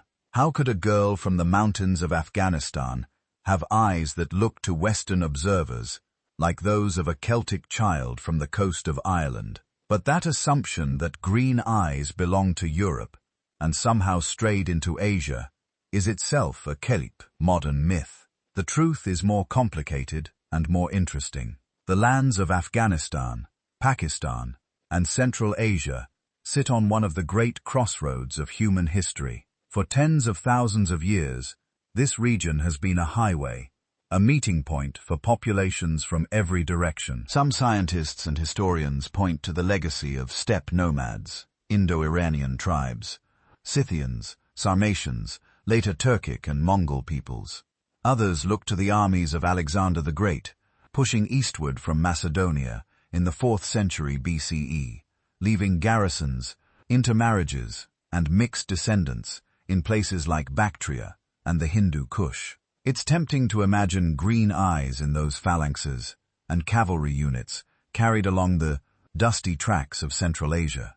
There's even a long-standing folk theory that some modern Central Asian communities with fairer features are descended from those Hellenistic soldiers. Genetic studies show that the picture is not that simple. Yes, there are traces of Mediterranean, West Asian, and even European-like ancestry in some groups. But there are also far older layers, ancient Iranian, South Asian, and Central Asian lineages that long predate Alexander, layered together like sediment in a cliff face. Silk Road travelers added more layers. For centuries, caravans moved between China, Persia, India, and the Mediterranean, bringing silk, spices, metalwork, and genes. A merchant from Samarkand with hazel eyes might have children with a woman from a mountain village where everyone for generations had brown eyes. Most of their descendants would still be brown-eyed. But now and then, when the right combination of genetic variants lined up, a child would be born with eyes the color of green glass. The Pashtun people living across Afghanistan and Pakistan have long fascinated outsiders with their diversity of features. Many Pashtuns have the dark hair and brown eyes typical of the region. Some, though, show lighter eyes, hazel, gray, blue, and green. Stories circulate in villages and on the internet, claiming descent from lost tribes, wandering armies, forgotten migrations. The reality is more modest, but no less remarkable. The Pashtun genetic tapestry is complex, shaped by millennia of local continuity, mingled with periodic incoming threads from Central Asia, the Middle East, and perhaps at times beyond. Green eyes do not need a single heroic ancestor to explain them. They require only that the right set of genes from different directions at different times end up meeting in the same person. In the rugged valleys of the Hindu Kush, as in the damp coasts of Ireland, that has happened often enough to be noticed, rarely enough to be remembered. Now let's cross an ocean, sail west across the Atlantic, past the point where ancient navigators dared not go, reach the coasts of Brazil, the estuaries of Argentina and Uruguay, the highlands of Chile, the Andes of Colombia. Walk through the streets of Montevideo, Buenos Aires, Sao Paulo, among faces that reflect indigenous American, African, and European ancestry, in endless combinations. You will sometimes see green eyes looking back at you. In South America, green eyes rarely trace back to a single source. They are the product of collision and convergence. When European colonizers arrived, Spanish, Portuguese, later Italians, Germans, and others, they brought with them the genetic variants for lighter eye colors that had become relatively common in parts of Europe. Many of them carried the same alleles that circulate in Ireland or Scandinavia, the same genetic dice that when rolled a certain way can produce green. Those colonizers did not remain separate. Over centuries, they mixed with indigenous populations, whose ancestors had crossed into the Americas tens of thousands of years before, and with Africans brought across the ocean in chains. The result was a vast spectrum of skin tones, hair textures, facial features, and eye colors. In certain families, a great-grandmother with brown eyes and indigenous ancestry, a great-grandfather from Portugal with blue eyes, and a hidden African ancestor from Angola might all contribute pieces of a genetic puzzle. A few generations later, a child is born in Lima or Porto Alegre, with eyes that surprise everyone, unmistakably green. In parts of southern Brazil, Argentina, and Uruguay, large waves of European immigration in the 19th and early 20th centuries increased the frequency of lighter eyes. Yet again, green remained relatively rare compared to blue and brown, hovering in that strange middle zone. You might see it more often among certain lineages in certain neighborhoods, tied to particular migration histories. An Italian family from northern regions, a German community in the interior, a Spanish line from Galicia, but it never becomes the norm. It remains something people remark on, something that feels special. If you could animate all these stories at once, Northern Europe, Central Asia, South America, you'd see that green eyes are less a single lineage and more a repeating pattern. The same underlying genetic toolkit, reshuffled by history into new combinations again and again. Each region adds its own context. Clouded skies or blazing sun, islands or mountain passes, colonial frontiers or ancient trade routes. Yet the trait emerges in all of them, like a melody that can be played on many different instruments. And it isn't standing still. Human movement has never been greater than it is now. In a single generation, families can move from Karachi to London, from Dublin to Sao Paulo, from Kabul to Berlin, from Warsaw to Sydney. Airplanes have replaced caravans and triremes, but the genetic consequences are similar. Variants that were once geographically constrained are now mixing on a global scale. A child with one parent from rural Pakistan and another from Scotland might be born in Toronto. A Brazilian of mixed indigenous, African, and Portuguese ancestry might have a child with a Swedish partner in New York. The old regional patterns of eye color are quietly dissolving and reforming under the pressure of globalization. Where green eyes might once have been extremely rare or nearly unknown in some regions, they now appear with increasing frequency, not because the genes are new, but because they are meeting in new ways. At the same time, the global population is growing, and most people still have brown eyes. Even as mixtures increase, the overall rarity of green eyes remains. In a world of billions, they are still a minority trait. But the map that describes where they appear is becoming more blurred, more intricate, harder to outline with simple geographic labels. In a century or two, if someone tries to draw a map of where green eyes are from, the answer may feel even more diffuse than it does today.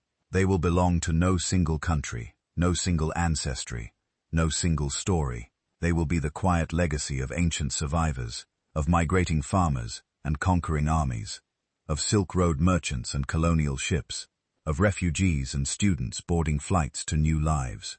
And yet every pair of green eyes will still be individual. A unique recombination of genes that slipped through countless bottlenecks, weathered extinctions and empires, crossed mountains and oceans, and ended up at last expressed in a single person looking back at you across a room. Those eyes are not just a color. They are a record, written in shades of moss and seawater, of how interconnected our world has always been, and how much more entangled it is becoming. Picture this. You're sitting across from someone you've just met. You don't know their name yet. You don't know their job, their history, their joys, or their failures. But you do know one thing instantly, before a single word is spoken. Their eyes are green. Your brain does something before you even realize it.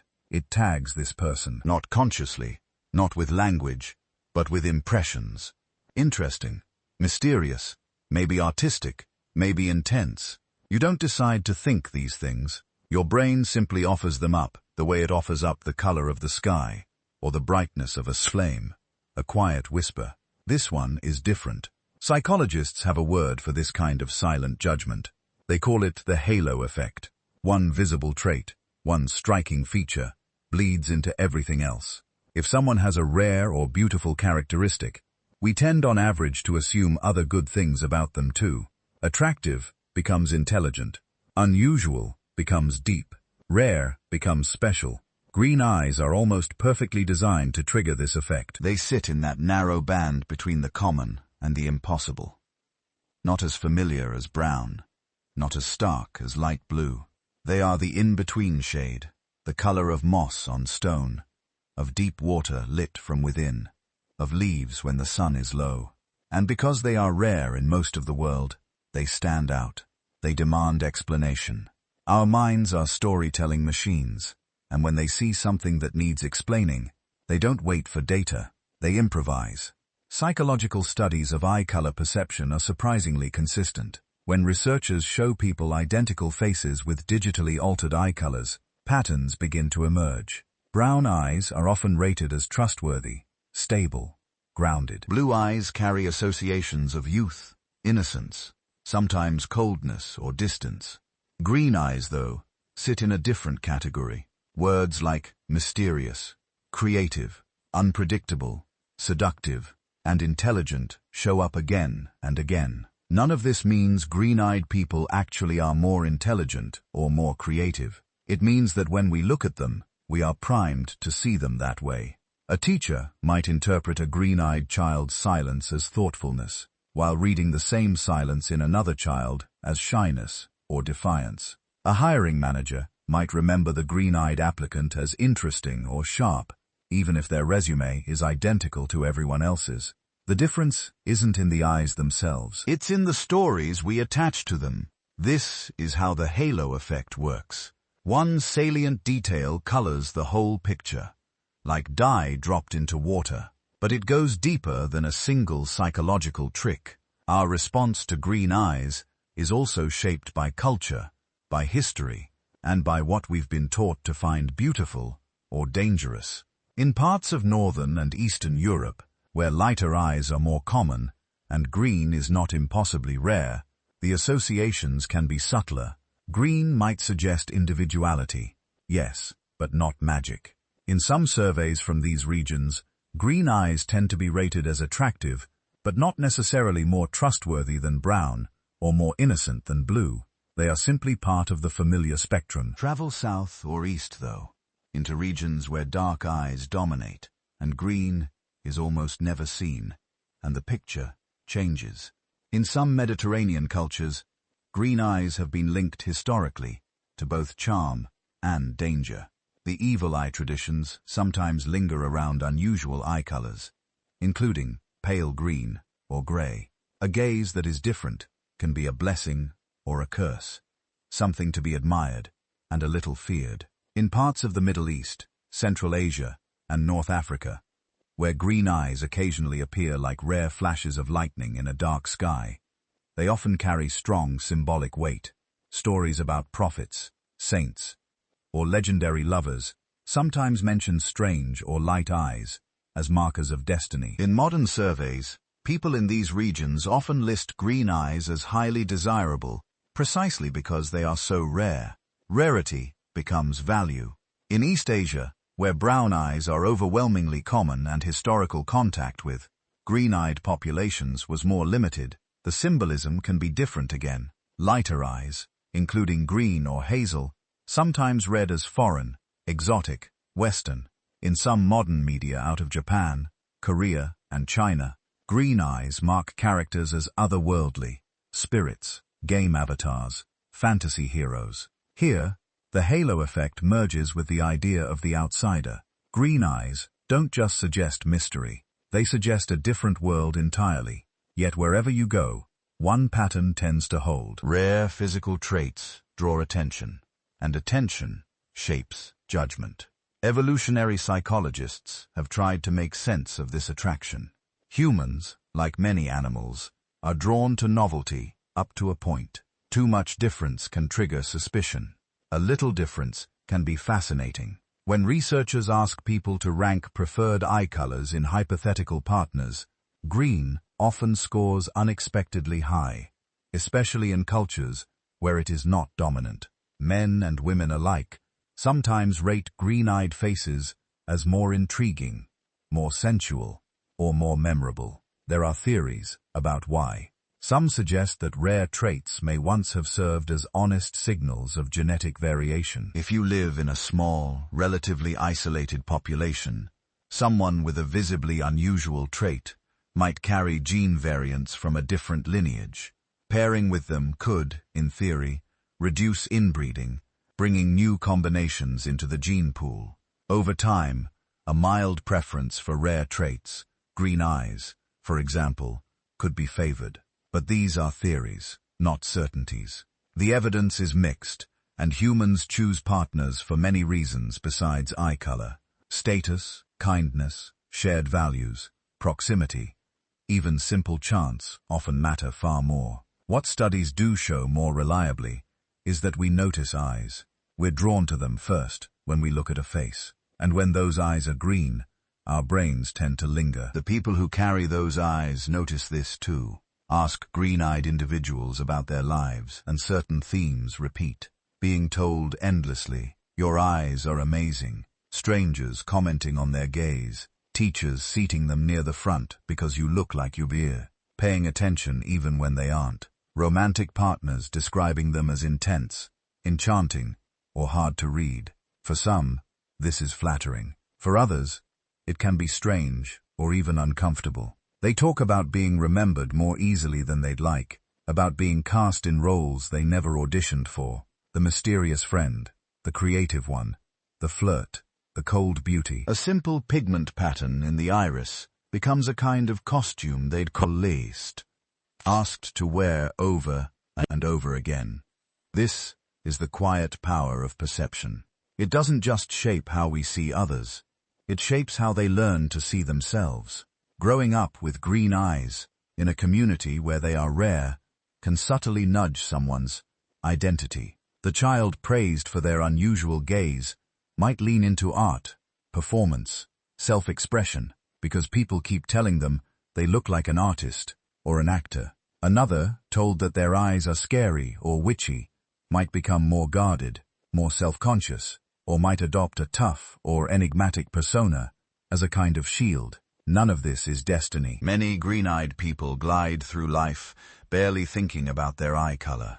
But for others, especially in adolescence, the constant attention can leave an imprint like footprints on wet sand. Modern media magnifies this effect. Think of how often fictional characters with green eyes are given specific roles. The morally ambiguous anti-hero, the seductive spy, the powerful witch, the clever thief. Animators and casting directors know exactly what they're doing. They're tapping into centuries of symbolism, layering those associations onto the screen so your brain can recognize them in an instant. In films and series, green eyes seldom belong to the bland or the forgettable. They are the eyes of people who disrupt the plot, the ones who show up, change things, and leave everyone else different than they were before. Even when the script never mentions their eye color, the camera does. A close-up in dim light, a flash of green in the shadows. Your mind fills in the rest. This representation feeds back into real life. When a child with green eyes grows up seeing that their eye color is reserved again and again for witches, rebels, queens, or sorcerers, it can quietly shape their expectations about themselves. Not in a literal sense. They don't expect to wield magic, but in mood. They may feel, consciously or not, that they are supposed to be unusual, that ordinary is not an option. At the same time, repeated portrayals can reinforce stereotypes in the broader culture. Viewers come to associate green eyes with manipulativeness, seduction, or danger in women, and with charm or moral complexity in men. When they meet real people with similar eyes, a faint echo of those characters might color their first impressions, even if they never say it out loud. So, when we talk about green eyes, we aren't just talking about melanin, collagen fibers, and light scattering. We're talking about a kind of psychological mirror, a tiny disk of living tissue that reflects back our biases, our myths, our desires. Your ancestors, who stared into firelight and told stories about strange spirits and forest dwellers, were trying to make sense of the same experience you have when a pair of green eyes catches the light across a crowded room. Something in you pauses, reaches for meaning. Lota ras. Are they more intelligent, more creative, more dangerous? The honest answer in statistical terms is almost certainly no. Green eyes are a quirk of genetics, a roll of evolutionary dice. But your brain isn't built to be satisfied with that. It wants patterns. It wants characters, so it writes them. In the silence before sleep, when the images of the day start to blur, imagine all the faces your species has ever seen. Billions of gazes, most brown, some blue, a small shimmering fraction green. Imagine the stories that gathered around those rare eyes. Praise, fear, love, suspicion, fascination. None of them quite true. None of them entirely false. all of them reflections of the people doing the looking. In the end, the psychology of perception doesn't just tell us how we see green eyes. It tells us how we see each other, how a tiny difference can become a legend, how simple color can carry the weight of mystery simply because we decided somewhere along the way that it must. Picture a candlelit scriptorium somewhere in late medieval Europe. A monk bends over a sheet of vellum painstakingly illuminating the face of a saint, or maybe an angel, or maybe a demon. Gold leaf for the halo, deep lapis for the robes, and then for the eyes, he pauses. Instead of the safe dark brown he sees in every face around him, he reaches for a different pigment, a faint mix of blue and yellow, a pale, uncertain green. He probably didn't think of it as genetic rarity. To him, it was symbolism, a way to show holiness, otherness, danger, or grace. But from that moment on, those green eyes would stare out from the page for centuries, watching readers who would never know the real human faces that inspired them. In the history of art, green eyes almost always mean something more than just eye color. If you follow them through time, you can see how our ideas about them shift, evolve, and sometimes contradict themselves completely. In medieval manuscripts, when they appear at all, green or green-tinted eyes are usually reserved for the extraordinary. Demonic figures, temptresses, or supernatural beings might be given eyes that do not match the everyday palette of the village. A dragon in the margin coiled around a letter with glowing green eyes. A sinner in a moralizing tale, whose shifting gaze is painted with a ghostly, sickly hue. Green becomes shorthand for the dangerous and the uncanny. As painting moves into the Renaissance, something changes. Artists begin to look more closely at actual people.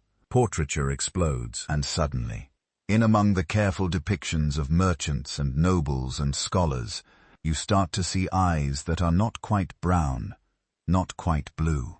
Leonardo's models, Botticelli's women, the anonymous faces in Dutch portraits.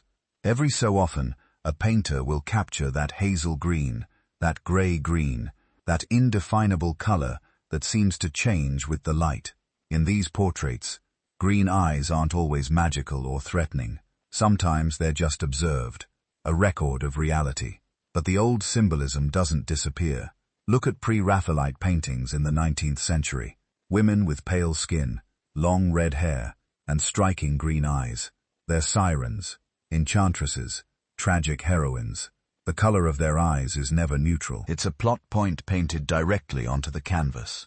By the time we reach modern photography, the game changes again. Now, instead of painstaking pigments, we have lenses, film stocks, and selective lighting. Black and white photographs mute eye color, hiding the rarity of green behind shades of gray. But when color photography becomes common in the mid-20th century, green eyes suddenly jump out again. Movie stills, magazine covers, fashion shoots. Photographers learn that under the right light, green eyes don't just reflect, they glow. They become marketable. Writers notice this too. In literature, the moment an author mentions a character's green eyes, they're making a choice. They're giving you a signal, a hint, a quiet nudge that this character is not quite like everyone else. Think of Scarlett O'Hara in Gone with the Wind. Her eyes are famously described as green, often flaring with temper or darkening with desire. Margaret Mitchell could have given her any eye color, but green fits the character she wants you to see. Unpredictable, willful, impossible to fully control. Her green eyes are not just physical description, they're a visible sign of her defiant, disruptive nature. Then there's Harry Potter. From the first pages of the series, you're reminded that Harry has his mother's green eyes. J.K. Rowling ties that color to memory, sacrifice, and love. The green isn't a mark of seduction or danger here. It's inheritance, a living echo of someone lost. Over 7 books, You Have Your Mother's Eyes becomes a kind of refrain, a reminder that identity isn't just what you do, but what you carry. Other authors use green eyes to hint at the supernatural. Witches, fae, shapeshifters, and morally ambiguous heroes are often given green eyes as a kind of literary shorthand. Without saying a word, The writer tells you, watch this one. They're important. They're unusual. They might be dangerous. Or they might save everyone. Sometimes green eyes are used to mark cultural distance. An outsider in a crowded city. A foreigner in a homogeneous town. A child born into a family where no one else looks like them. When a novelist chooses green eyes, they're often choosing difference. Filmmakers understand this instinctively. Hollywood has spent decades learning how to turn green eyes into a visual weapon. Close-ups linger just a little too long. Lighting technicians arrange soft boxes and catch lights to make pale irises burn against darker backgrounds. Directors tell actors, look up right into the lens, and the audience feels the impact straight through the screen. In the early days of color film, stars with lighter eyes had a technical advantage.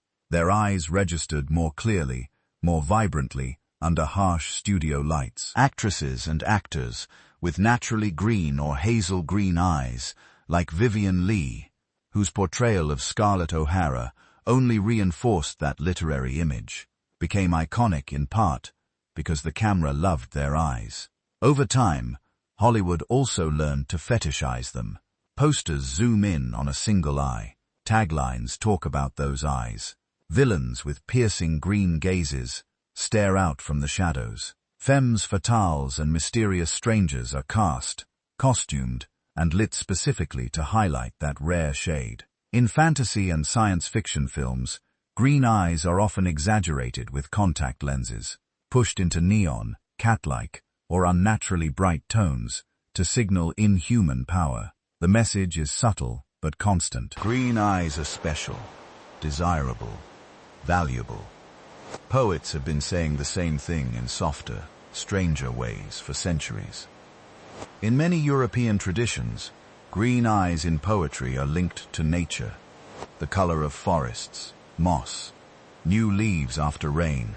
A lover's green eyes are likened to spring, to renewal, to the dangerous beauty of deep water you can't quite see the bottom of. Other times, they're linked to jealousy.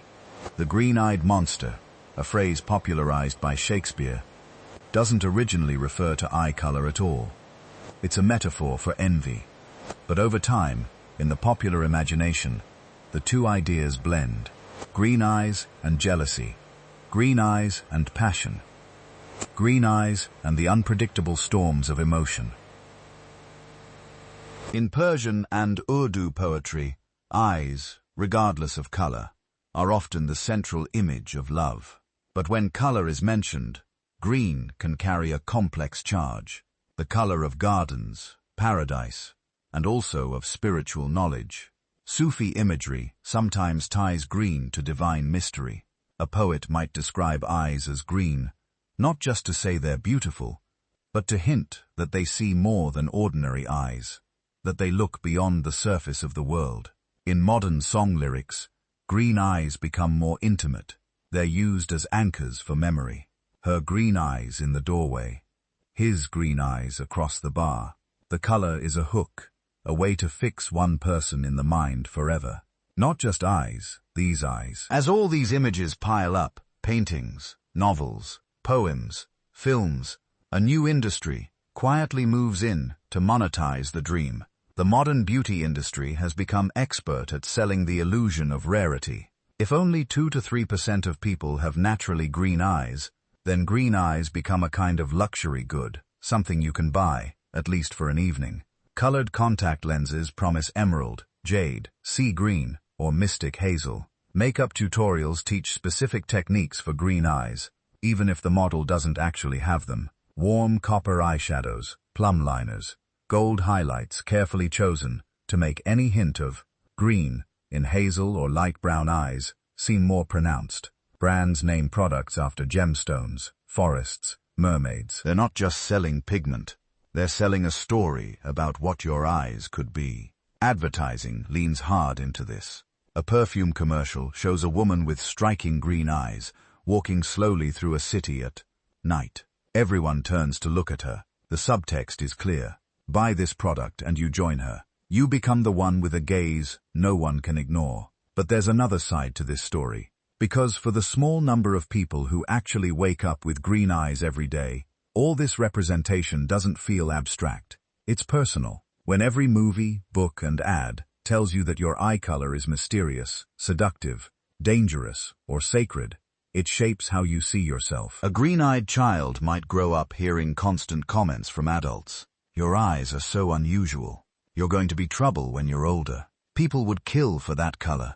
Some learn to enjoy the attention.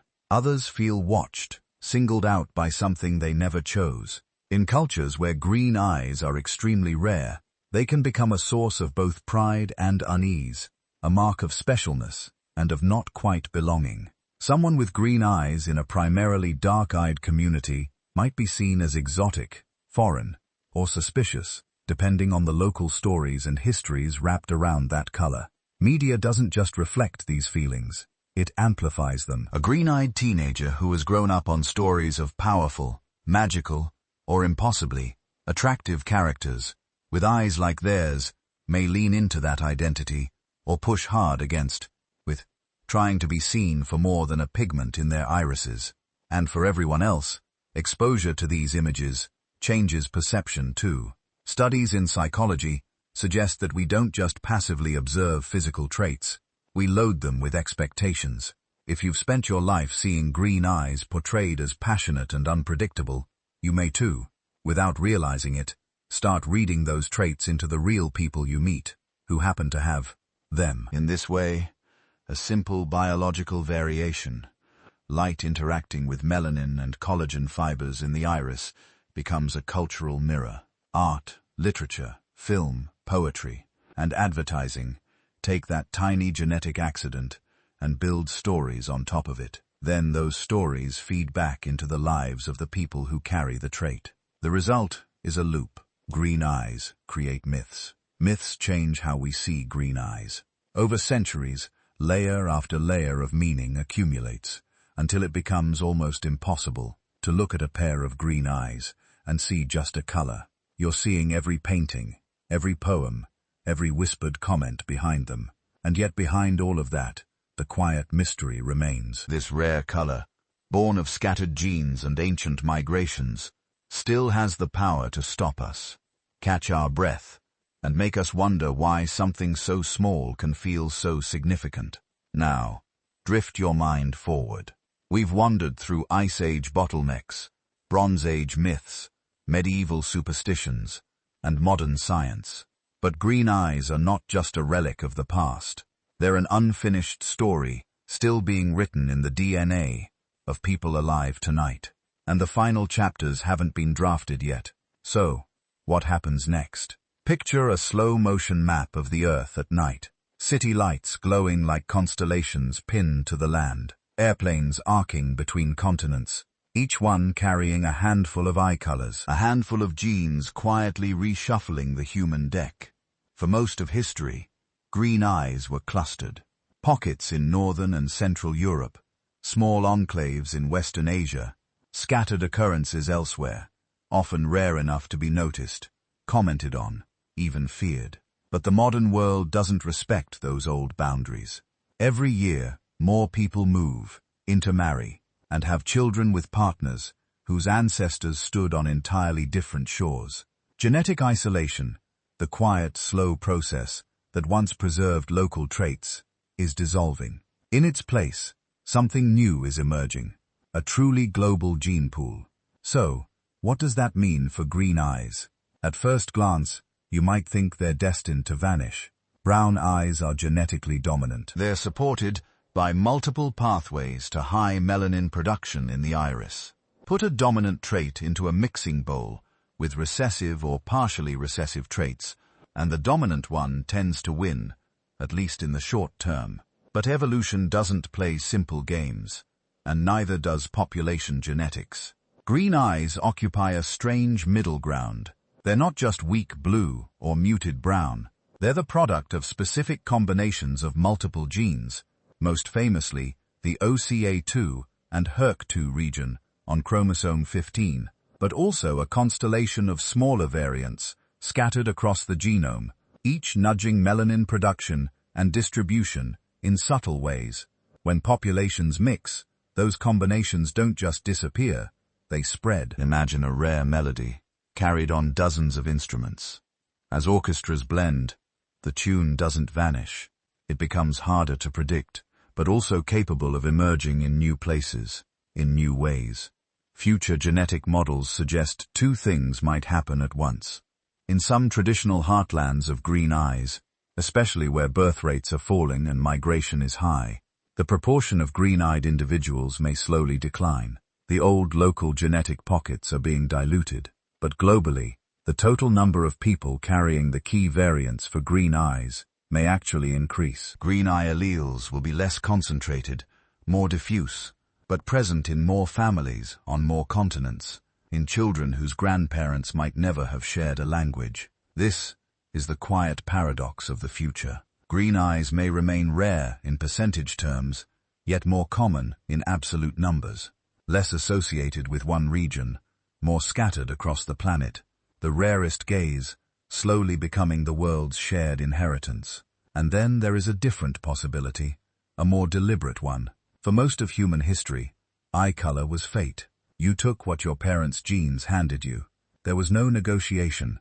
Now, for the first time, that's beginning to change. In laboratories, tucked away behind unremarkable doors, scientists are learning to read and rewrite the genetic code itself. CRISPR, clustered regularly interspaced short palindromic repeats, sounds like something a medieval scribe might have invented.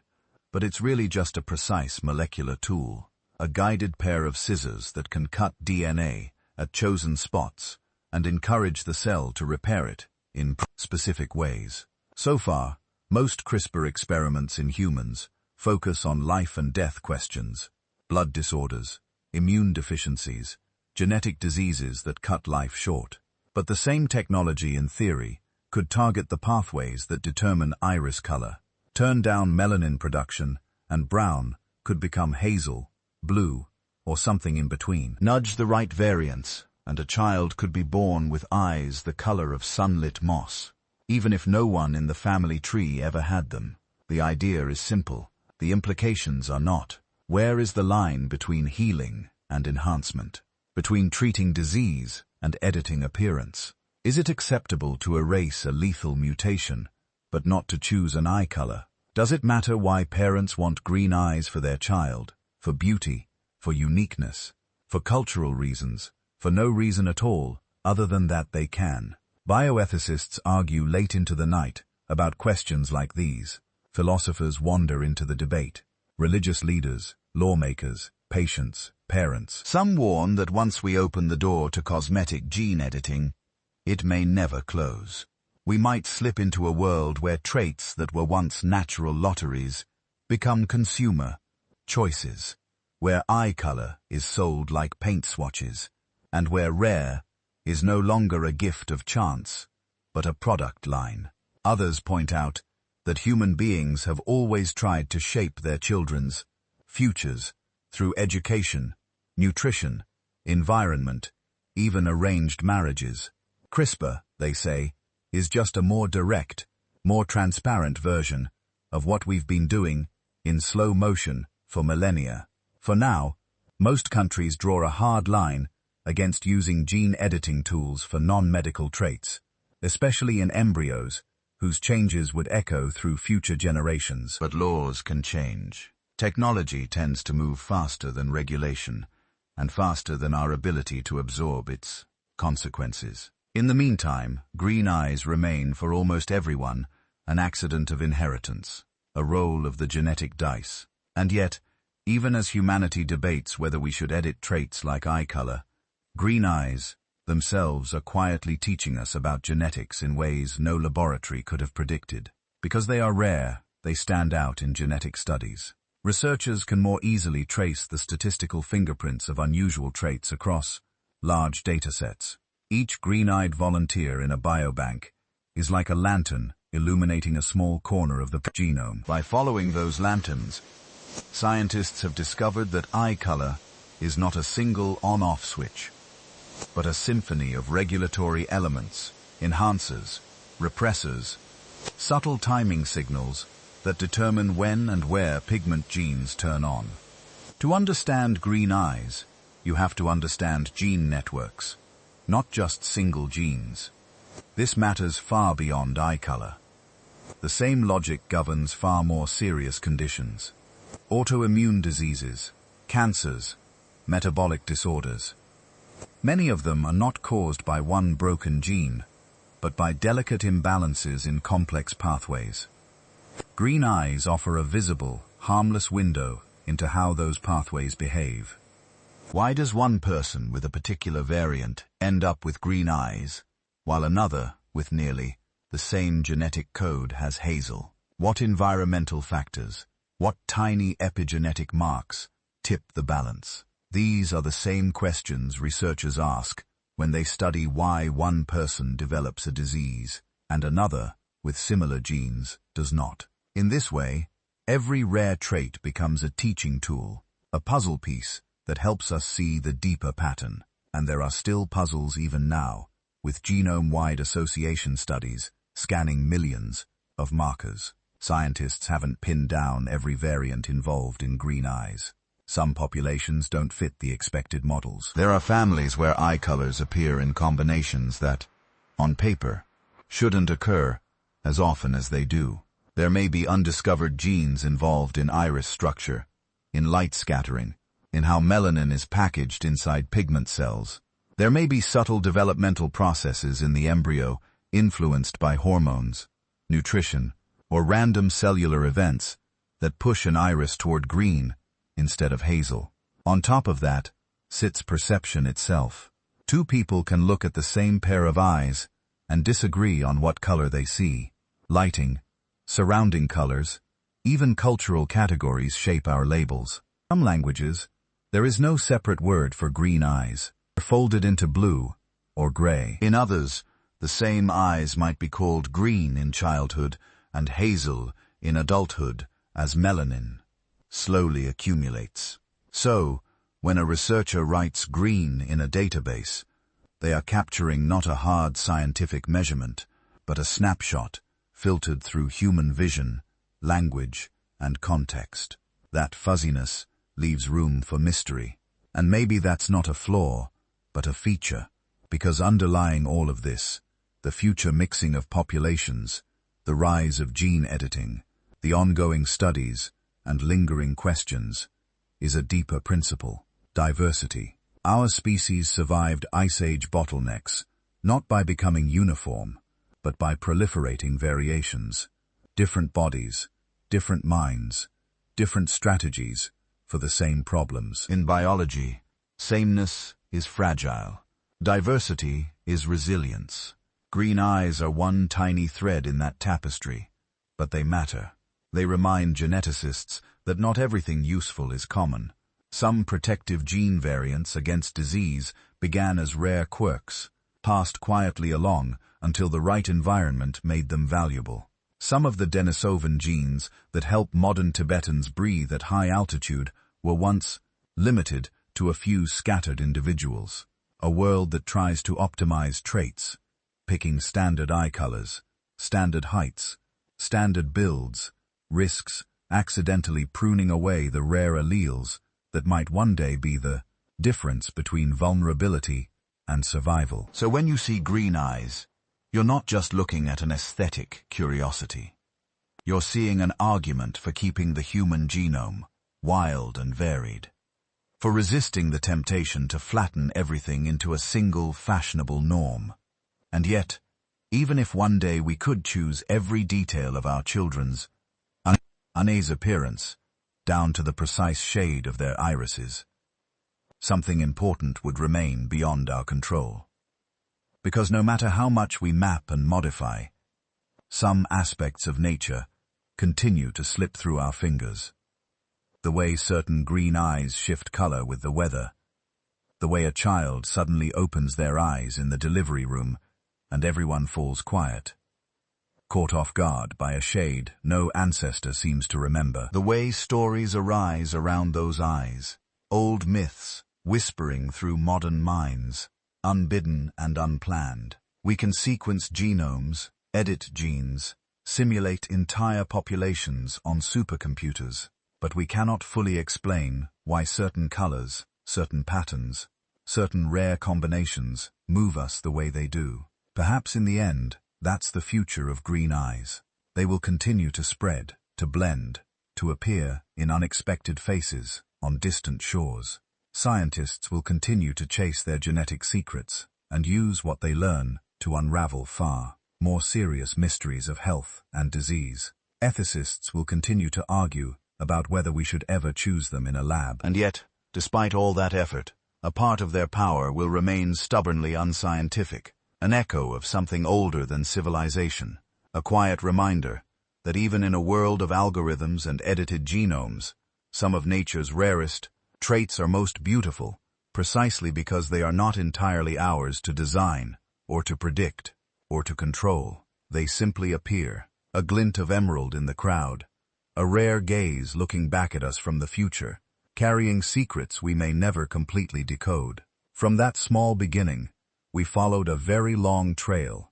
We walked from campfires where green-eyed strangers were called witches and shapeshifters, to temple courtyards where they were treated like omens from the gods. We listened to stories of sea spirits, forest fae, and dangerous lovers whose green eyes promised both salvation and ruin.